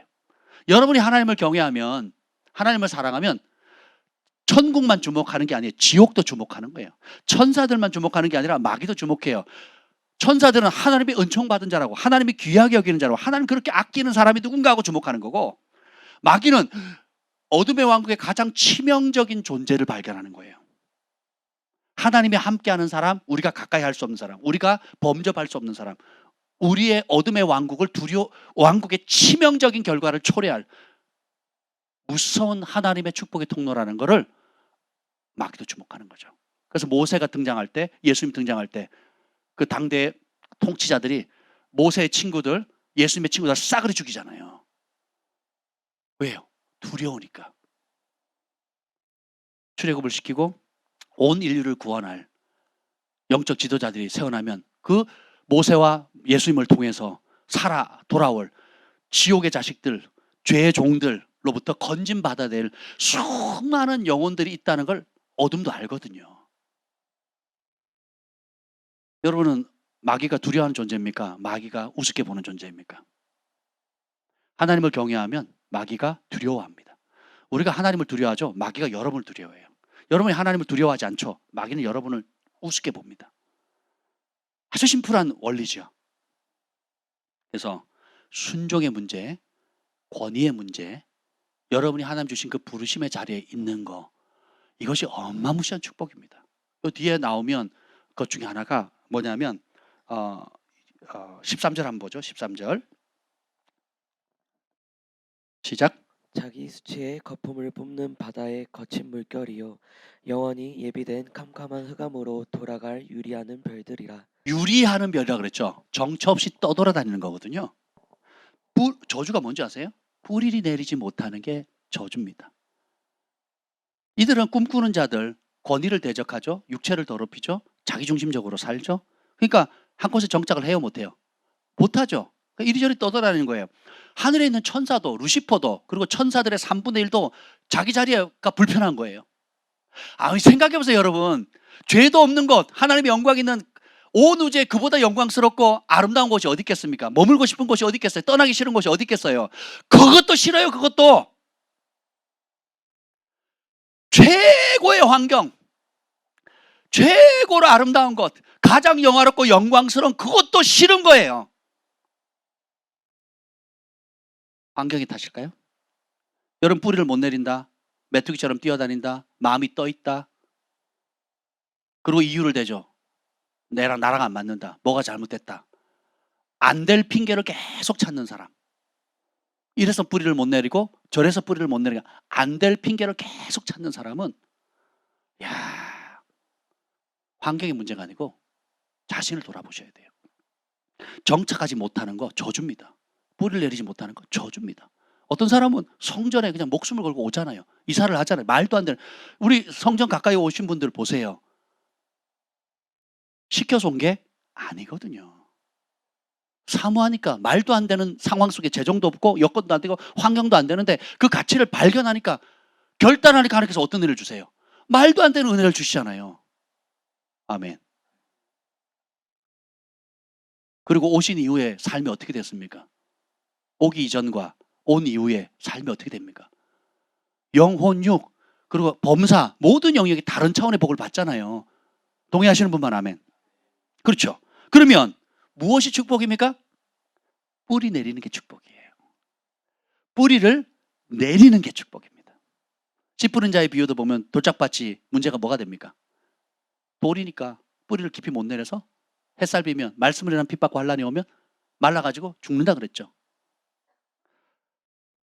굳건한 반석 되시는 예수 그리스도에게 뿌리를 깊이 내리는 거예요. 주님이 교회를 만드셨어요. 그리고 이 교회의 머리가 예수님이세요. 교회라는 하나님의 이 땅에 두신 하나님의 통치 구조가 교회거든요. 이 교회라는 곳에서 여러분이 검증되지 않으면 여러분의 사랑, 헌신, 수고, 기도, 인내, 섬김, 기타 여러 가지 이 성경에 나와 있던 이 모든 것들을 형제 간에 누릴 수 있는 기쁨과 즐거움과 섬김과 이런 이상 모든 것들을 교회 안에서 뿌리 내려서 배우지 못한다면 여러분 소망이 없습니다. 그 사람은 굉장히 위험한 상황에 있는 거예요. 예수님이 머리시고 예수님이 피값으로 사셔서 만든 성령을 주셔서 태동하신 게 교회거든요. 에베소서는 만물을 충만케 하시는 자의 충만함이 교회라 그랬거든요. 근데 이 교회를 여러분들이 가볍게 생각하거나 또 유리하는 별처럼 뿌리가 들리면 그거 정말 위험한 거예요, 여러분. 근데 우리가 주님을 알면 알수록 어떻게 뿌리를 더 깊이 내리게 되는 거죠. 우리 경환이가 군대에서 지금 이런저런 보직을 엄청 많이 맡았답니다. 왜 그렇게 맡았냐 그랬더니 다 안 한대요.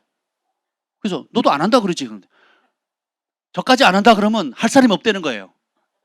그래서 이 충성됨의 이 기질을 그 아버지를 닮아가지고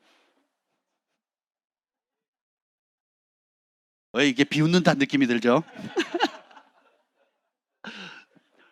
다 맡아서 이제 하니까 막 이제 버겨운 거죠. 예. 그래서 얘기를 하는 겁니다. 아빠 이렇게 힘들고 저렇게 힘들대요. 예. 그래서 얘기를 했어요. 뭐냐면 그래서 하나님 너를 거기에 두신 거다. 교회를 갔더니요. 그 목사님이 설교를 이상하게 하더래요. 그리고 예배가 아니래요. 무슨 퍼포먼스하고 찬송가도 잘 안 부르고, 그리고 찬송가를 못 부른대요. 아니, 찬송을 인도하는 사람이 찬송을 못 부른대, 찬송을 모른대요. 그러니까 인도자가 찬송을 모르니 따라하는 사람이 어떻게 따라하겠냐고요. 그래서 자기가 교회를 갔는데 시험 들어가지고 교회를 못 다니겠대요. 그래서 군인 교회가 수준이 그렇습니다. 사실은 그게 아니죠. 일반 교회가 그렇고. 그래서 제가 그랬어요. 네가 정말 좋은 교회를 오래 다녀서 그래. 자기가 전도를 해서 다 데리고 갔는데 민망해서 더 이상 가자 소리를 못할 정도로 힘들다는 거예요. 그래서 제가 그래서 네가 하나님께서 너를 그곳에 두셨다. 얼마 전에 그 얘기를 하더라고요. 이제 군종을 뽑는데 자기가 후보자라네요. 그래서 뭐 할까 말까 고민한다 그러더라고요. 무조건 해야지. 군종을 하면 군종만 하는 게 아니라 지금 하고 있는 보직에다 또 군종을 해야 된대요. 그래서 야, 되면 해. 일단 할 만큼 하고 짬밥 올라가면 그때 네가 정리를 해서 지혜롭게 넘겨. 야, 많이 할 수 있는 것도 복이다. 야.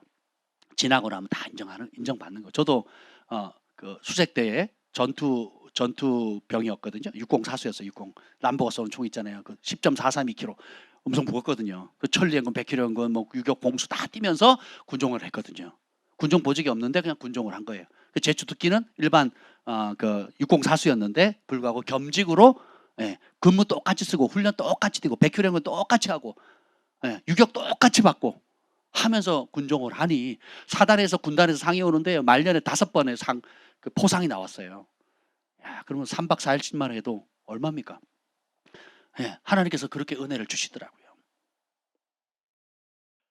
여기에 뿌리를 내리지 못하는 자는 어딜 가도 뿌리를 못 내립니다.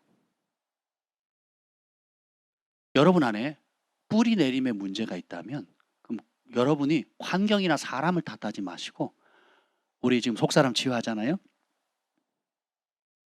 어릴 때 가정에서 여러분의 과거에 있었던 아직 처리되지 못한 권위자의 문제에 대한 도움을 받으세요. 그리고 지금 또 뭐 저널링해서 하나님 아버지의 마음에 대해서 우리 또 배우고 있잖아요, 여러분들이. 저널링을 하니까 영적으로 아버지께서 사랑하는 아들아, 사랑하는 딸아 하고 있을 때 하나님 아버지의 마음을 배우시잖아요. 오늘 이 최후 심판을 이기는 열쇠 중에 키워드가 사랑이거든요. 그것이 유다서 21절 읽어보세요. 21절 시작. 하나님의 사랑 안에서 자신을 지키며 영생에 이르도록 우리 주 예수 그리스도의 긍휼을 기다리라. 자신을 누가 지켜주는 게 아니에요. 우리가 지켜야 돼요. 그 지킬 수 있는 선택이 뭐예요? 하나님의 사랑 안으로 쏙 들어가는 겁니다. 여러분, 이해되지 않은 상황에서 하나님을 신뢰하는 법을 배워야 된다 그랬잖아요. 억울한 상황, 그때 하나님 어디 계셨어요? 왜 나에게 이런 일이 있어요? 왜 내 몸에 지금 이런 증상이 있어요? 이해되지 않은 상황에서도 하나님을 신뢰하는 법을 배워야 돼요. 그러면 그 하나님을 신뢰하는 그 믿음은 어디서 나옵니까? 하나님의 사랑을 묵상해야 되는 거예요. 오늘 불렀던 모든 찬양이 예언적이지 않습니까? 하나님 크신 사랑은 증량 다 못하며 영원히 변치 않는 사랑 성도여 찬양하세. 여러분들이 이해되지 않거나 의심이 오거나 어떤 흔들림이 올 때마다 어디 속으로 들어가야 돼요?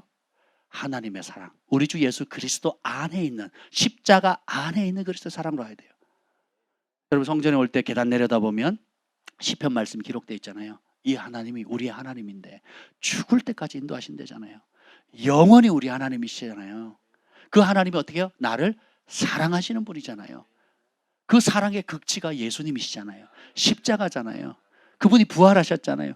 그리고 그 사랑의 열매로 태동한 게 뭐예요? 사랑의 공동체인 교회를 만드셨거든요. 예수님 안에 있는 사람은 교회의 뿌리를 깊이 내립니다. 그분의 사랑이 견고할수록 여러분이 교회가 하나님을 사랑을 받는 것이고 그 받은 사랑을 펼치는 장이거든요. 원수마에게 이걸 얼마나 싫어하겠습니까? 문정부가 불교는 안 건드렸잖아요. 문정부가 이슬람을 안 건들잖아요. 문정부가 무슨 그 점치는 것, 무당들 안 건들잖아요. 뭐만 건드려요? 교회만 건들잖아요. 오히려 이슬람은 사원 세워주려고 더 하죠. 지역에서 반대하고 지역 교회들이 일어나니까 마지못해서 못하는 거지.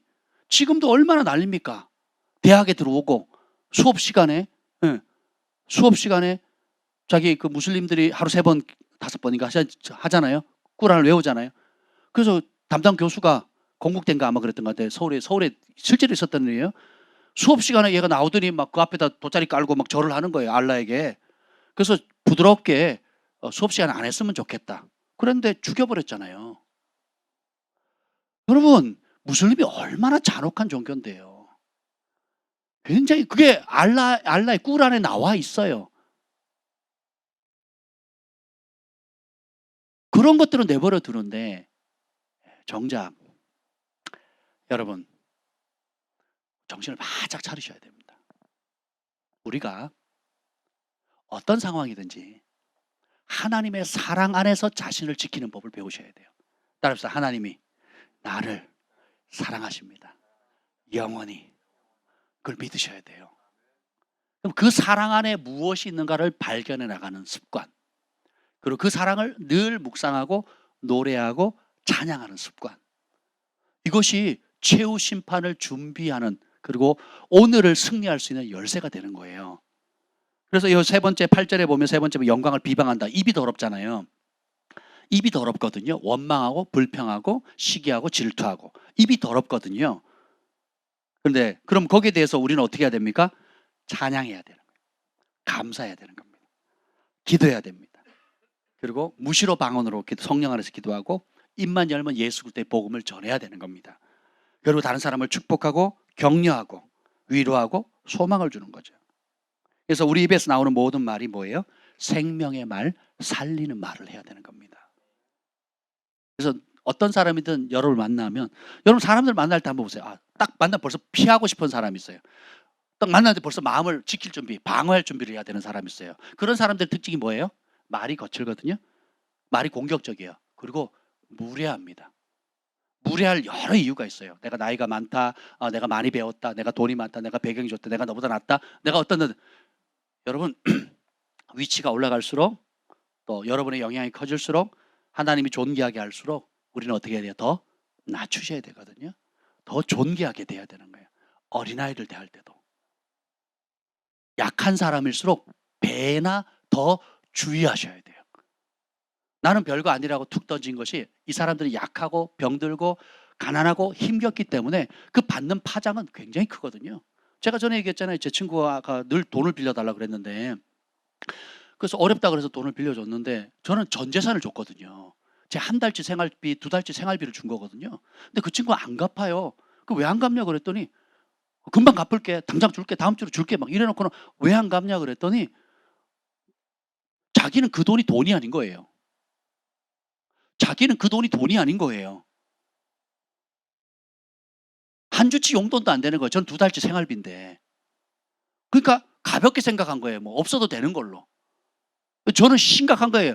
한 달, 2달을 생활을 못할 정도 굶어야 되는 그런 상황으로 난 준 건데, 그래서 우리가 하나님 축복하실 때, 은혜 주실 때, 복을 주실 때 없는 사람들의 마음을 헤아리지 않으면 부자와 거지 나사로 이야기처럼 부잣집 앞에 있는 그 개들이 먹는 부스러기를, 예, 그 거지 나사로가 먹었잖아요. 근데 부자 눈에 보여요, 안 보여요? 안 보이거든요. 안 보이는 게 저주입니다. 보이면 축복이에요.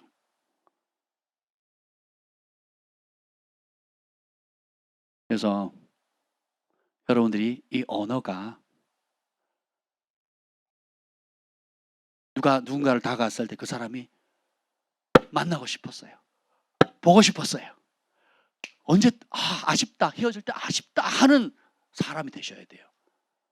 그럼 어떻게 돼요? 죽고 사는 것이 혀의 권세에 달려 있는데 지옥의 권세도 여기서 나오고 지옥의 불도 여기서 나오고, 그죠? 사람을 살리고 축복하고 또 장래를 변화시킬 수 있는 이 권세가 여기서 나오는데, 이제 이번 오는 주간에 이제 집회, 믿음의 유업을 받으라 하는 이 집회가 끝나고 나면 그 다음 주 목요일부터 우리가 또 예언 집회를 하잖아요. 코로나 기간 때문에 멈췄던 걸로 지금 다시 하는데, 예언사의 가장 큰 축복이 뭔지 아세요? 사람들이 하나님의 지금 주시는 말씀으로 살아난다는 거예요. 지치고 갈 바를 알지 못하고 목적을 상실한 수많은 영혼들이 그 선포되어진 하나님 말씀, 지금 주어지는 그 성령의 그 음성을 통해서 얼마나 많은 사람들이 살아나는지 몰라요. 우리가 일상의 삶이 그래야 될 줄 믿습니다. 그러니까 그 가치를 아니까 동서남북에서 멀리서 오죠. 예, 사모함으로 지역과 도시를 넘어서서 곳곳에서 살고자, 그리고 소망을 얻고자. 그러니까 그 한 주에 그 드리는 예배, 그때 선포되지는 말씀과 또 예언적으로 주어지는 그 축복의 메시지 때문에 한 주를 이길 수 있는 힘과 능력을 얻는다는 거예요. 그래서 많은 영혼들이 회복되어지고 사역자들도 얼마나 많이 살아나는지 몰라요. 사역자들이 공급받을 때가 많지 않거든요. 목사님들, 사모님들, 선교사님들이 공급받을 때가 요구만 하지. 요구만 달라고 요구만 하지. 마치 여러분 5명의 자녀가 있는데 엄마한테 붙어가지고 전부 다 뭐 달라 엄마가 얼마나 질리겠어요. 근데 목회자들은 50명, 100명, 1000명 그 사역의 규모에 따라 수많은 영혼들이 다고 하거든요. 근데 공급받을 시간이 없는 거예요. 위로받을 시간이 없어요. 혹 실수하면 난리가 나죠. 혹 뭔가 잘못되면 뭐 정죄 손가락부터 원수가 기다렸다는 듯이 막 불화살을 쏘댄단 말이죠. 그래서 주님께서 교회들을 세우셨어요. 그리고 연합하게 하셨어요. 그리고 서로를 축복하게 하신 겁니다. 하나면 천을 감당하겠지만 둘이 연합하면 만을 감당하잖아요. 이것이 하나님께서 이 모든 것들을 교회를 통해서 이루시는 겁니다. 여러분의 삶 가운데 하나님 알아갈수록 더 깊이 뿌리 내리는 은혜가 있기를 축복합니다. 뿌리가 깊으면 나무는 잘 자라게 되고 열매도 튼실하게 되는 거예요. 아멘. 그래서 여러분의 입술이 하나님께 구별되어지기를 예수님의 이름으로 축복합니다. 그리고 이제 그 발람과 발람의 얘기가 나오죠. 삭슬 위하여 그러니까 돈이 목적인 삶을 버리셔야 돼요. 최후 심판을 준비하려면 여러분 인생의 목적이 오늘 하루 한 주간을 살아갈 목적이 돈이 되면 안 됩니다. 그러면 어떻게 살아야 되느냐? 예수님이 목적이셔야 돼요. 예수님을 위해서 돈을 버는 겁니다. 예수님을 위해서 시간을 쓰는 거예요. 주님이 이거를 진지하게 받는 사람을 축복합니다. 다 어느 선까지는 주를 위해 살겠다고 하는데 정작 뚜껑을 열어보면요, 주님께는 굉장히 인색합니다. 제가요 가끔씩 충격받을 때가 있어요. 목회를 하다 보면 어떤 절기나 어떤 특별한 상황에 보면 헌금을 할 때 보면 누가 제일 많이 헌금하는지 아세요? 어떤 때는 선교사님 자녀예요. 청년이 합니다. 청년이. 어른들 얼굴이 무색할 정도로 청년들이 헌금을 더 많이 합니다. 청년이. 제가 충격을 받습니다. 그리고 뭐 오해하지 말고 들으세요. 헌금을 하면요, 저희 부부가 제일 많이 합니다. 너무너무 신기해요. 저는 사실 속이 좀 씁쓸해요. 왜 속이 씁쓸한지 아세요? 제가 가르친 저의 영적 자녀들이 저보다 더 많이 했으면 좋겠어요. 더 많이 하나님께 드렸으면 좋겠어요. 근데 무슨 큰 금액을 하라는 게 아니라 보면 너무 수준을 낮게 잡고 있다고요. 낮게. 굉장히 인색합니다. 더 큰 문제는 뭐냐면 내가 인색하다는 걸 인정을 못하는 거예요. 인식을 못하는 거죠. 아니 나는 우리 아버지 오면 그렇게 대하지 못할 텐데, 귀한 손님 오면 난 저렇게 못할 텐데, 그리고 내가 하나님 앞에 드릴 수 있는 최선의 것을 준비를 하는데 이 마음이 아직도 잘 전달이 안 되는 것 같아요. 그럼 되게 좀 마음이 아파요. 근데 또 소망이 생기는 거 누가 하느냐? 우리 중고청 애들이에요. 중고청 아이들이 합니다. 그때 또 소망이 생겨요. 보면 야, 우리가 각자의 생활에 필요한, 범사에 필요한 것들 있죠. 그런 것들을 향해서는 굉장히 기도하기도 하고 모으기도 하고 적금을 들기도 하고, 그것을 위해서는 굉장히 애를 쓰는 모습을 보는데 정작 하나님의 나라와 하나님의 의를 위해서 보면 참 아직 갈 길이 멀다는 걸 제가 느낍니다. 되게 좀 마음이 좀 안타까울 때가 있어요. 그래서 이런 영역에서도 좀 많이 잘하셨으면 좋겠다. 언젠가는 저희 부부보다 여러분들이 더 많이 헌금하는 날이 오기를 빨리 왔으면 좋겠어요. 더 많이 하나님께 드려졌으면 좋겠어요. 예. 우리가 뭐 절기헌금을 걷지도 않잖아요. 일반 전통교회 가보세요. 매 절기마다 다 합니다. 지키지도 않은 절기, 거기는 헌금이 반드시 들어가거든요. 저희 절기헌금 봉투 자체를 안 내주잖아요. 여러분에게 안 나눠드리잖아요. 예. 조금이라도 부담이 될까봐. 예. 그리고 자원해서 드리는 것이 얼마나 기쁨인지, 자원하지 않는 것에 대해서는 하나님도 안 기뻐하신다는 걸 알기 때문에 자발적으로. 예. 또 반대로 형편이 굉장히 어려운데도 그 어려운 가운데서도 하나님을 사랑함으로 정말 그 마지막 먹고 죽으리라고 했던 그 두 렙돈처럼, 혹은 밀가루 조금 기름 조금을 가지고 또 하나님께 드려지는 소중한 손길들이 있거든요. 우리가 하나님의 말씀의 영역 안에서 자라가야 될 영역들이 굉장히 많이 있습니다. 오해하지 마세요. 제가 헌금 관리 안 합니다.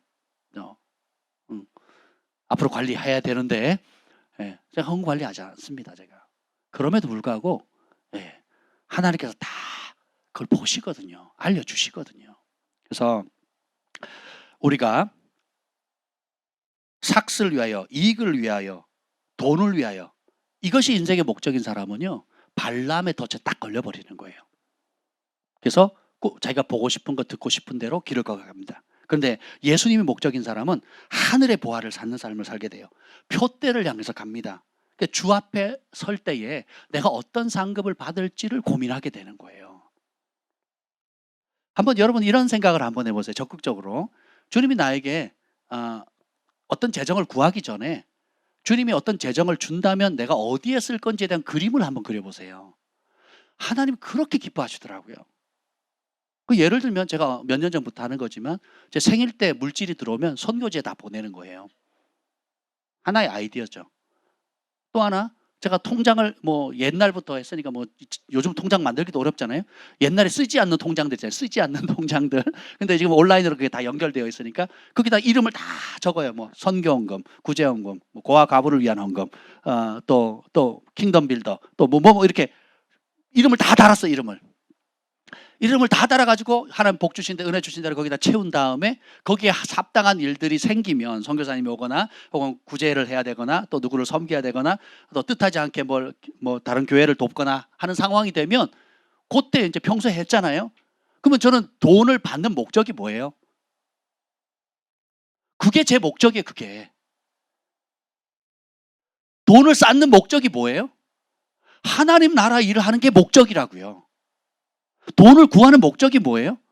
하나님 나라에 작든 크든 우리가 선교센터를 글로벌 센터를 한다든지 땅을 구할 때는 큰 돈이 필요하지만 뭐 그 큰 돈은 우리가 뭐 조금 모아서 될 일이 아니잖아요. 하나님 은혜가 필요하고 하나님의 축복이 필요한 거, 기적이 필요한 거잖아요.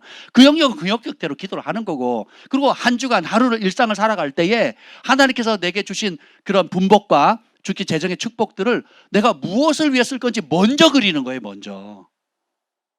항상 기뻐하라, 쉬지 말고 기다라, 범사에 감사하라, 이는 그리스도 예수 안에서 너를 향하신 하나님의 뜻이니라 하는 그 말씀 직전에 있는 말씀이 뭐예요? 항상 선한 일에 힘쓰라거든요. 왜 그걸 뺐는지 몰라. 항상 선한 일에 힘쓰라 그랬거든요. 그럼 여러분들이 최후 심판을 준비한다, 하나님 앞에 칭찬받기를 원하시잖아요. 내 아버지 거할 처소가 많다, 집을 짓겠다 그러고 그 집을 짓는 그 재료가 뭡니까? 재료가 하나님 나라에서 이 땅에서 여러분 고아 가부들과 교회와 선교사님들과 또 주변에 복음을 전하기 위해서 필요한 모든 재능들을 얼마나 심었느냐에 따라 달리잖아요. 많이 심은 자 많이 거두고 적게 심은 자 적게 거두는 게 이 땅에서만 복이 아니라 하늘에서 동일하게 적금처럼 쌓이는 거예요. 그러면 생활 자체를, 생각 패턴 자체를 바꿔버리는 겁니다. 내가 쓰고 다 쓰고 나면 찌꺼기를 주는 것이 아니고 내 좋은 것은 따로 챙기고 그렇지 않은 나머지 시간, 나머지 아유 돈이 좀 남았네 어떻게 할까? 아유 내가 전부터 하나님 감동을 줬는데 거부했는데 뭐 이번에도 할까? 이런 식으로 하지 마시고요. 아예 내가 수익을 하나님 이만큼 축복해 주세요. 그 이유는 하면서 명확히 하셔야 돼요. 하나님 이런 재정을 주시면 내가 그 이유는 이렇게 하나님 나라를 위해서 쓰고 싶습니다. 그리고 성령께서 오래전부터 여러분 각자의 마음에 준 소원들 있잖아요. 하나님 나라를 위해서, 복음을 전하는 사람들을 위해서, 몸된 교회를 위해서, 기타 여러 하나님께서 여러분 주시는 영적 부담감들 있잖아요. 그런 부담감을 놓고 기도해 보세요. 저희가 지난 10년 동안 저희 교회에서 가장 많이 헌금할 수 있었던 이유가 뭔지 아세요? 저희는 목적이 분명하거든요. 그래서 어떤 목적 헌금을 해야 될 때가 있으면 하나님께 구합니다. 구해요. 하나님 이번에 200만 원이 필요합니다. 이번에 500만 원이 필요합니다. 하나님 이번에 1000만 원이 필요합니다. 하나님 이번에는 1억이 필요합니다. 구합니다. 먼저. 그러면 그 500만 원, 1000만 원, 1억이 어디다 쓸 건데가 명확하죠. 먼저 그의 나라와 그의 의를 위해서. 그러면 기가 막히게 정확하게 500만 원 필요하면 500만 원 옵니다. 2주 사이에, 한 주 사이에. 주님께서 보따리를 딱 싸들고 돈주머니를 들고 누가 먼저 그의 나라와 그의 의를 구할까를 구하는 사람을 누가 찾나 하고 보고 계시는 거예요. 근데 대부분의 사람들이 그렇게 안 하더라고요. 어떻게 하느냐? 그냥 내 거 다 써요. 그러니까 하나님은 둘째예요. 그러니까 내가 급한 거예요. 내 발등에 불 끄기가 바쁜 거예요. 내 발등에 불 끄기가 바쁘니까 그거에 초점이 맞춰 있는 거예요. 그리고 어쩌다가 여유가 생기면 그때도 여유가 생기면 쓸 데 또 많잖아요. 다른 평소에 못했던 거, 엉어리졌던 거, 한 맺혔던 거, 사고 싶은 거, 누리고 싶었던 거, 먹고 싶은 거 이것이 먼저 다다닥 떠오르니까 먼저 그의 나라와 그의 의라는 말이 무색해지는 거죠. 그럼 이걸 하기 전에 먼저 설정을 해야 되겠죠. 먼저 어떻게 할 건지를 정해놓으셔야 되겠죠. 먼저 명확하고 선명한 그림을 그리셔야 되겠죠. 그러면 하나님이 그 일을 얼마나 기쁘게 보시는데요. 그리고 복을 주시는 겁니다. 하나님은 하나님의 자원과 은혜를 낭비하지 않으시거든요. 왜냐하면 잘못 주면 잘못 쓰는 만큼 그 책망과 심판의 무게가 커지는 거거든요. 하나님이 맡기셨는데 목적을 잘못된 열쇠를 돌리는 거예요. 잘못된 곳에 투자하고 잘못된 곳에 시간 쓰고 낭비하고 사치하고 허영 부리고 자기 한풀이 하느라고 정작 하나님이 하라고 하는 그 일을 못하는 거예요. 여러분이 이런 말씀을 배우실 때 뜻을 정하시길 축복합니다. 뜻을 정하면 저희가 쌓아놓고 하나님께 드린 적이 없습니다. 거의 없어요. 그럼 뭐냐? 필요하니까 구해서 드렸죠. 필요하니까 하나님 나라를 위해서, 교회를 위해서, 어려운 사람들을 위해서, 선교지를 위해서, 선교사람들을 위해서 필요한 게 보이니까. 여러분 보셨잖아요. 저희가 어떻게 사는지, 어떻게 교회를 옮겼는지, 어떻게 선교사를 위해서 처소를 마련했는지, 어떻게 다른 사람을 후원했는지 여러분 보셨잖아요. 쌓아놓고 하던가요? 아니면 필요를 먼저 보고 구하던가요? 구했잖아요. 저희의 마음이 하나님의 마음이 있는 그곳에 먼저 가는 거예요. 그리고 그것을 이루는 축복의 통로, 작은 축복의 통로가 되도록 저희를 사용해 달라고. 그래서 거기에 필요한 사람, 그 다음에 자원, 그리고 기타 돕는 자들을 붙여달라고. 그럼 하나님 역사하시는 거예요. 주님 모시기 얼마나 기쁘시겠어요. 그렇죠? 이 땅에 하나님 뜻을 이룰 그럴 사람을 찾고 계시는데 이 생각이 안 바뀌면요 계속 다고 내 인생 내가 안 챙기면 누구도 안 챙겨준다 이거예요. 내 새끼 내가 안 챙기면 누구도 못 챙긴다는 거죠. 내 노후 내가 안 챙기면 누구도 안 챙겨준다는 거죠. 아닙니다. 하나님이 챙겨주세요. 하나님 도와주십니다. 심고 거둠의 법칙을 만드신 분이 하나님이세요. 그대로 역사하시는 분이 하나님이십니다.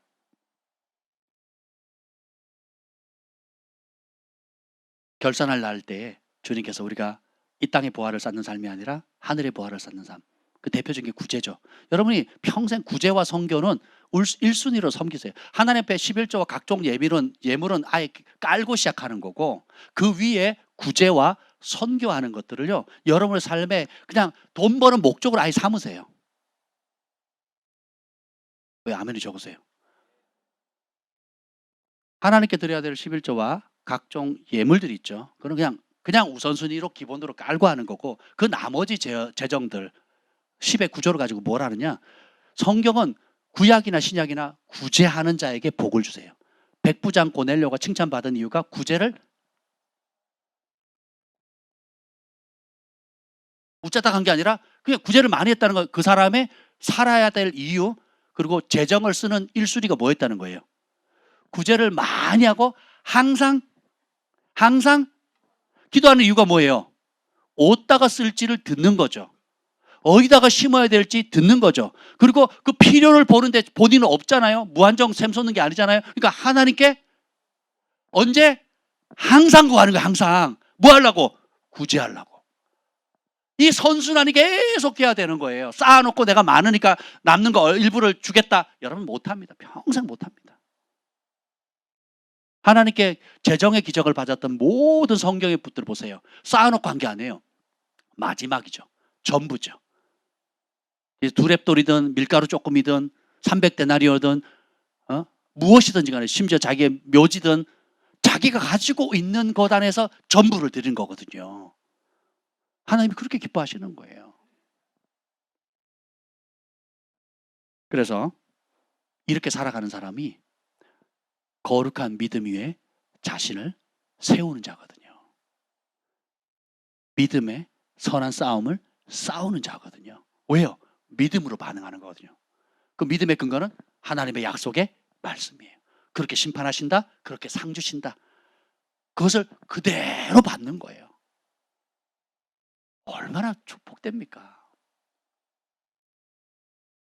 여기 보면 12절에 보면 이분들의 잘못된 키를 가지고 있는 사람, 인생의 잘못된 열쇠를 가지고 있는 사람들의 반응이 나오죠. 12절 시작.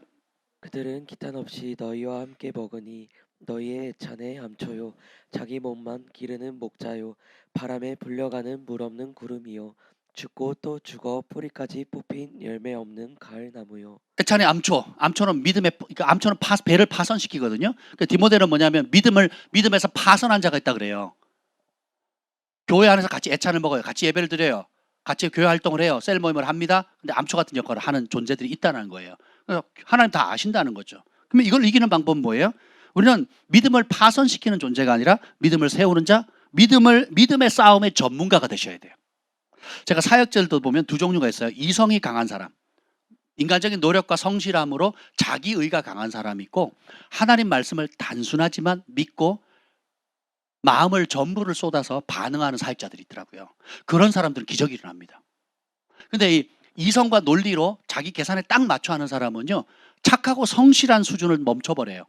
착하고 성실한 사람은 세상에 많습니다. 삼성에 가도 있고 LG에 가도 있고요, 학교에 가도 있고 길거리에 가도 있고 동네 시장에 가도 착하고 성실한 사람 많습니다. 기적은 없어요. 우리는 믿음을 발휘하는 전문가가 돼야 돼요. 믿음으로 반응하는 전문가. 그리고 믿음의 말씀은 믿을 때 역사한다 그랬잖아요. 믿음의 키를 작동할 때만 움직인다 그랬잖아요. 그래서 여러분의 삶 가운데 믿음을 작동할 수 있는 기회를 잡으세요. 그때가 언제냐? 갈등이 올 때, 그리고 위기 때, 내 힘으로 안 되는 그때에 마음의 갈림길이 올 겁니다. 전의 방식대로 반응할 거냐, 본능대로 이성 없는 짐승처럼, 혹은 다른 사람이 말하는 그럴싸한 방법으로 갈 거냐, 아니면 그 상황에 하나님 말씀을 찾는 거예요. 하나님 말씀을 구하는 겁니다. 기록된 하나님 말씀을 찾는 겁니다. 그래서 하나님의 말씀이 이 상황에서 뭐라고 말씀하시는가, 이 말씀에 예비된 하나님의 약속의 말씀은 무엇인가를 찾는 거. 그러면 그 사람은 어떻게 돼요? 믿음을 발휘하게 되는 거예요. 그리고 거기에 대가를 지불하는 겁니다. 그것이 이루어질 때까지 인내하셔야 돼요. 그리고 그 인내하는 동안 기도하시고 찬송하시고 또 믿음의 형제 자매들의 중보를 요청하셔야 돼요.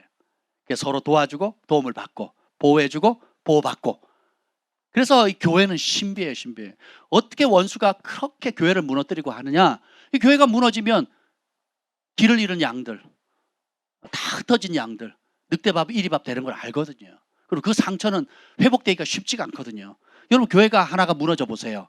그 교회에 있었던, 교회가 사라진 게 아니에요. 이번 코로나 때 10,000개의 교회 이상이 무너졌다 그랬거든요. 개척교회들이. 그러면 그 만 개의 교회가 뭐 뿔뿔이 흩어지기도 하지만, 한 교회가 없어졌을 때, 핏값으로 사신 교회가 무너졌을 때 오는 파장은요, 그 교회 성도들, 어린아이부터 어른들까지 청소년 전부 다까지 그 받은 상처는요 굉장히 오래 갑니다. 저는 상담을 많이 하잖아요. 특별히 영적인 상처들은요 굉장히 오래 갑니다. 믿고 신뢰했던 목사님, 사모님, 또 믿고 신뢰했던 장로님, 집사님, 권사님들, 또 함께 신앙생활했던, 사랑했던 사람들이 어떤 이유에든 흩어지게 되고 무너지게 되면요, 그걸 본 자녀들도요 그 상처가 어마무시하게 큽니다.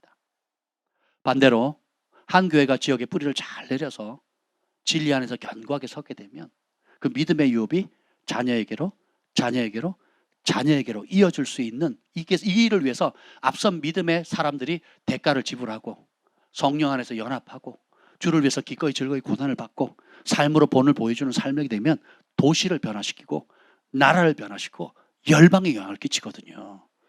우리가 그런 세대를 일으켜야 되지 않겠습니까? 자기 몸만 기르는 목자. 그러면 자기 몸을 반대는 뭐겠어요? 남의 몸 챙기는 남의 몸. 남의 이익을 위해서. 전에는 자기 이익을 위해서 하는 거예요. 나한테 이익 된다면 뭐든지 하는 사람.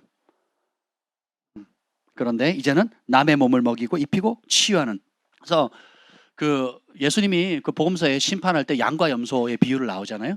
그 양과 염소의 차이는 뭐예요? 염소는 지 몸 챙긴 거고 양은 남의 몸 챙긴 거거든요. 염소는 자기 몸만 배불린 거고 양은 다른 사람 배고픈 거 먹인 거거든요. 염소는 자기 혼자 안락함을 느낀 거고 양은 감옥에 찾아가잖아요. 병든 사람 찾아가잖아요. 이 우리가 해야 될 일입니다. 우리 인터넷 통해서 지금 실시간 예배 드리는 분들 가운데서도 병원에 계신 분들이 몇 분 계셔요. 그래서 제 안에 계속 그런 감동이 드는 거예요. 찾아가서 축복하자. 찾아가서 기도하자. 찾아가서 힘이 되어주자.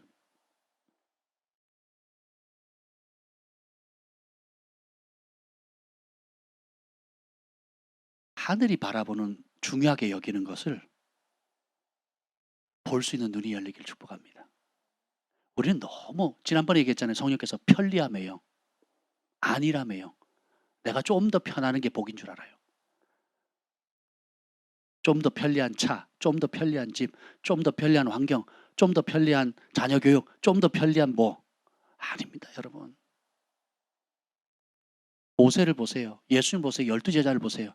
반대죠. 복음이 필요한 곳, 말씀이 필요한 곳, 진리에 순종하기 위해서는 그거의 그런 애굽의 보화, 애굽의 공주의 아들이라는 칭함도 거부하고 하나님의 백성과 함께 그리스도의 고난, 수단에 동참하는 걸 즐거워하잖아요. 그게 복입니다. 그 밑에 보면 바람 없이 불려가는 물 없는 구름. 바람에 불려가는 물 없는 구름. 그러니까 세상의 바람이죠. 세상의 바람, 풍조에 그냥 흘러가는 거. 구름이 물이 있어야 생명을 주잖아요. 그러면 이것에 반대되는 게 뭐예요? 우리는 성령의 바람을 따라 살아야 돼요. 그리고 그 배에서 생수의 강이 흘러 넘쳐야 됩니다. 우리는 물은 하나님의 영으로 인도함을 받는 것들이 곧 하나님의 자녀라. 영의 사람이 되어야 되는 거예요. 영에 민감해야 됩니다. 그래서 성령 안에서 무시로 24시간 계속 기도해야 되는 게 뭐냐면 영이 살거든요. 여러분 방언을 24시간 해보세요. 여러분 입술에 권세가 임합니다. 그리고 사람이 줄 수 없는 우리의 노력으로 얻을 수 없는 하늘의 초자연적인 지혜와 계시를 받아요. 그리고 안 보이는 게 보이고요. 그리고 어둠이 잘합니다. 그래서 병든 사람이나 영적으로 문제인 사람 다가보면요. 벌써 영적 권위나 파장이 완전히 달라져요. 해본 사람은 압니다. 안 하죠? 그 밀려요. 세력이 밀리는 겁니다. 하면 아주 마치 그 우리 오락게임을 하면 파워를 먹으면 막 점점점 커지잖아요. 총알이 딴따따따 이래 나갔다가 줄로 댔다가 막 레이저 빔으로 왕 나갔다 뭐 하나 팡 누르면 완전히 바바바박 터지잖아요. 굉장히 좋아하시는데 지금도 못 끊으신 거 아니시죠? 우리가 성령 안에서 기도하고 말씀을 먹고 붙들고 기도를 하면 여러분이 알아요. 여러분이 내가 지금 충만하다. 아니면 내가 지금 삐쩍 말랐다. 내가 지금 찬송이 나오고 기쁨이 넘치고 막 소망이 생기고 손을 대면 이게 내 손이 아닌 거예요. 주님의 손 같은 느낌이 와요. 진짜 내가 하는 말이 내 말이 아닌 거예요. 주님의 말씀인 거예요. 그럴 통로를 찾고 계시는 거예요. 그게 우리의 사명이잖아요. 그게 우리의 부르심 아닙니까? 오직 성령이 너에게 임하시면 너희가 권능을 받고 예루살렘과 온 유다 사마리아 땅까지 대해서 예수님의 증인되는 거예요. 예수님을 대리하는 거예요. 예수님의 대변자가 되는 거예요. 예수님의 대사가 되는 거잖아요. 이게 하나님 계획입니다. 죽고 또 죽고 뿌리까지 뽑히는 열매 없는 가을나무. 그러면 우리 교회는 살아야 되겠죠. 말씀에 뿌리를 내리고. 그래서 여러분 뿌리가 너무너무 중요해요. 여러분 뿌리 문제가 해결 안 되면요. 여러분 그럼 원수밥입니다. 그러니까 보호자가 없는 어린애들인 거예요. 어린애들. 샤샤랑 또 누구야? 예건이 또 하늘이 에셀이 뭐 이런 아이들이 일본의 낯선 도시에 덩그러니 있다고 생각하면서 언어도 안 있는데 이게 뿌리 들린 거랑 상태가 그렇습니다. 굉장히 위험한 거거든요. 시편 1편의 복은 뭐예요?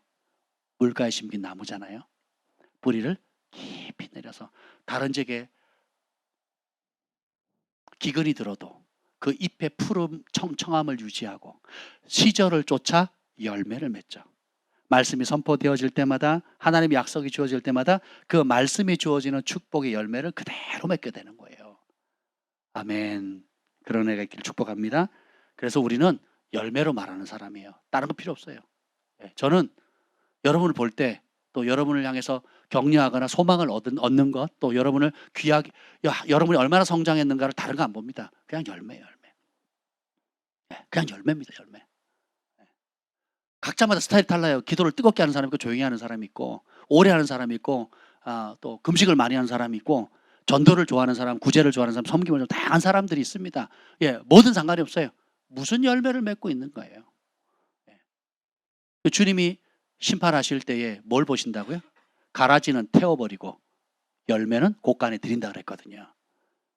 성령의 9가지 열매, 사랑, 희락, 화평, 쭉쭉쭉. 마지막이 절제거든요. 그래서 우리가 주님 오신다는 거, 심판하신다는 거 알게 되면 뭐예요? 절제하는 거예요.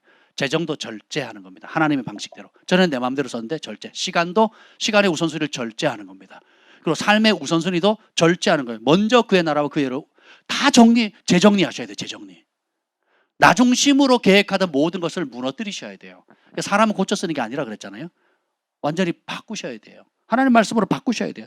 내가 죽어야 돼요. 여기 심판의 근거가 아주 심플합니다. 15절에 보면 주를 거슬러 한 모든 것이잖아요. 그래서 하나님 심판하실 때에 두 가지예요. 주님을 거스르느냐 아니면 주님을 위하느냐예요. 이 땅의 삶이. 이게 가장 중요한 열쇠인데 영어로는 against 힘이고 또 다른 게는 for 힘이에요. against 힘은 주님을 대적한다는 거고 for는 주님을 위한다는 거거든요. 1장 1절 읽어보죠. 1장 1절 시작. 예수 그리스도의 종이요 야고보의 형제인 유다는 부르심을 받은 자 곧 하나님 아버지 안에서 사랑을 얻고 예수 그리스도를 위하여 지키심을 받은 자. 우리가 이 땅에서 지키심을 받는 이유, 오늘도 지키심을 받고 내일도 지키심을 받는 이유가 뭘 위해서예요? 누구를 위해서래요? 나를 위해서가 아니에요. 내 목적, 내 계획, 나를 위해서가 아니에요. 누구를 위해서? 예수 그리스도를 위하는 거예요. 우리가 예수님을 위하면 예수님은 우리를 위하시는 거예요. 우리가 예수님을 위하지 않으면 원수밥이 되는 거죠. 주를 거슬리는 삶을 살 거냐, 주를 위한 삶을 살 거냐. 영어로 말하면 for him, with him, in him이에요. 주님을 위해서, 주님과 함께, 주님 안에서 날마다 살아가는 거. 이게 우리 인생에 행복해질 수 있는 유일무이한 비결입니다. 그렇게 지으셨어요. 그럴 때만 행복하도록 하셨어요. 그게 우리의 존재 이유고 존재 목적이에요. 우리의 삶의 기준이 예수님입니다. 삶의 방식도 예수님의 방식을 따르는 거예요. 삶의 목적도 예수님이고 살아갈 이유도 예수님이고 우리의 삶의 종착점도 예수님이에요. 이런 사람이 예수님을 위해서 사는 삶이고 그런 걸 깡그리 무시하고 나, 내 가족, 내 새끼, 내 사업, 내 일, 내 노후, 나로 시작하는 모든 사람은 주를 거스리는 겁니다. 그래서 날마다 지극히 거룩한 믿음 위에 자신을 세워나가야 돼요. 하나님의 사랑 안에서 날마다 자신을 지켜나가야 됩니다. 그리고 우리 주 예수 그리스도의 긍휼을 구하도록 기다리셔야 돼요. 그게 기도잖아요. 예배잖아요. 찬양이잖아요. 그리고 그 긍휼을 받아서 불 속에 뛰어들고 있는 지옥불을 향하는 사람들 건져내야 되고 그들을 불쌍히 여겨야 되고 그들이 더럽힌 옷이라도 증오하고 미워하는 삶, 구별된 삶, 거룩한 삶을 살아가는 것. 이것이 최후 심판을 준비하는 열쇠가 되는 겁니다. 오늘 이 유다서를 통해서 너무 명확하게 보이지 않습니까? 우리가 어떻게 살아가야 될지, 무엇을 주의해야 되고 무엇을 붙잡아야 될지 이 짧은 한 장 안에 어마무시하게 들어가 있는 거예요. 여러분 암송하시길 축복합니다. 사랑하시길 축복합니다. 무엇보다 하나하나 순종하고 삶에 적용하시길 축복합니다. 최후 심판을 준비할 수 있는 열쇠는 매일 예수님을 붙드는 거예요. 매일 예수님의 길을 선택하는 겁니다. 매일 예수님의 말씀을 먹는 거예요.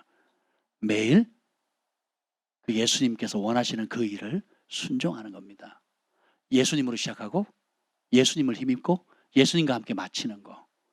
예, 그런 사람은 세상을 이기는 자예요. 기억하세요. 우리는 세상에서 성공하도록 부름받은 게 아니라는 거.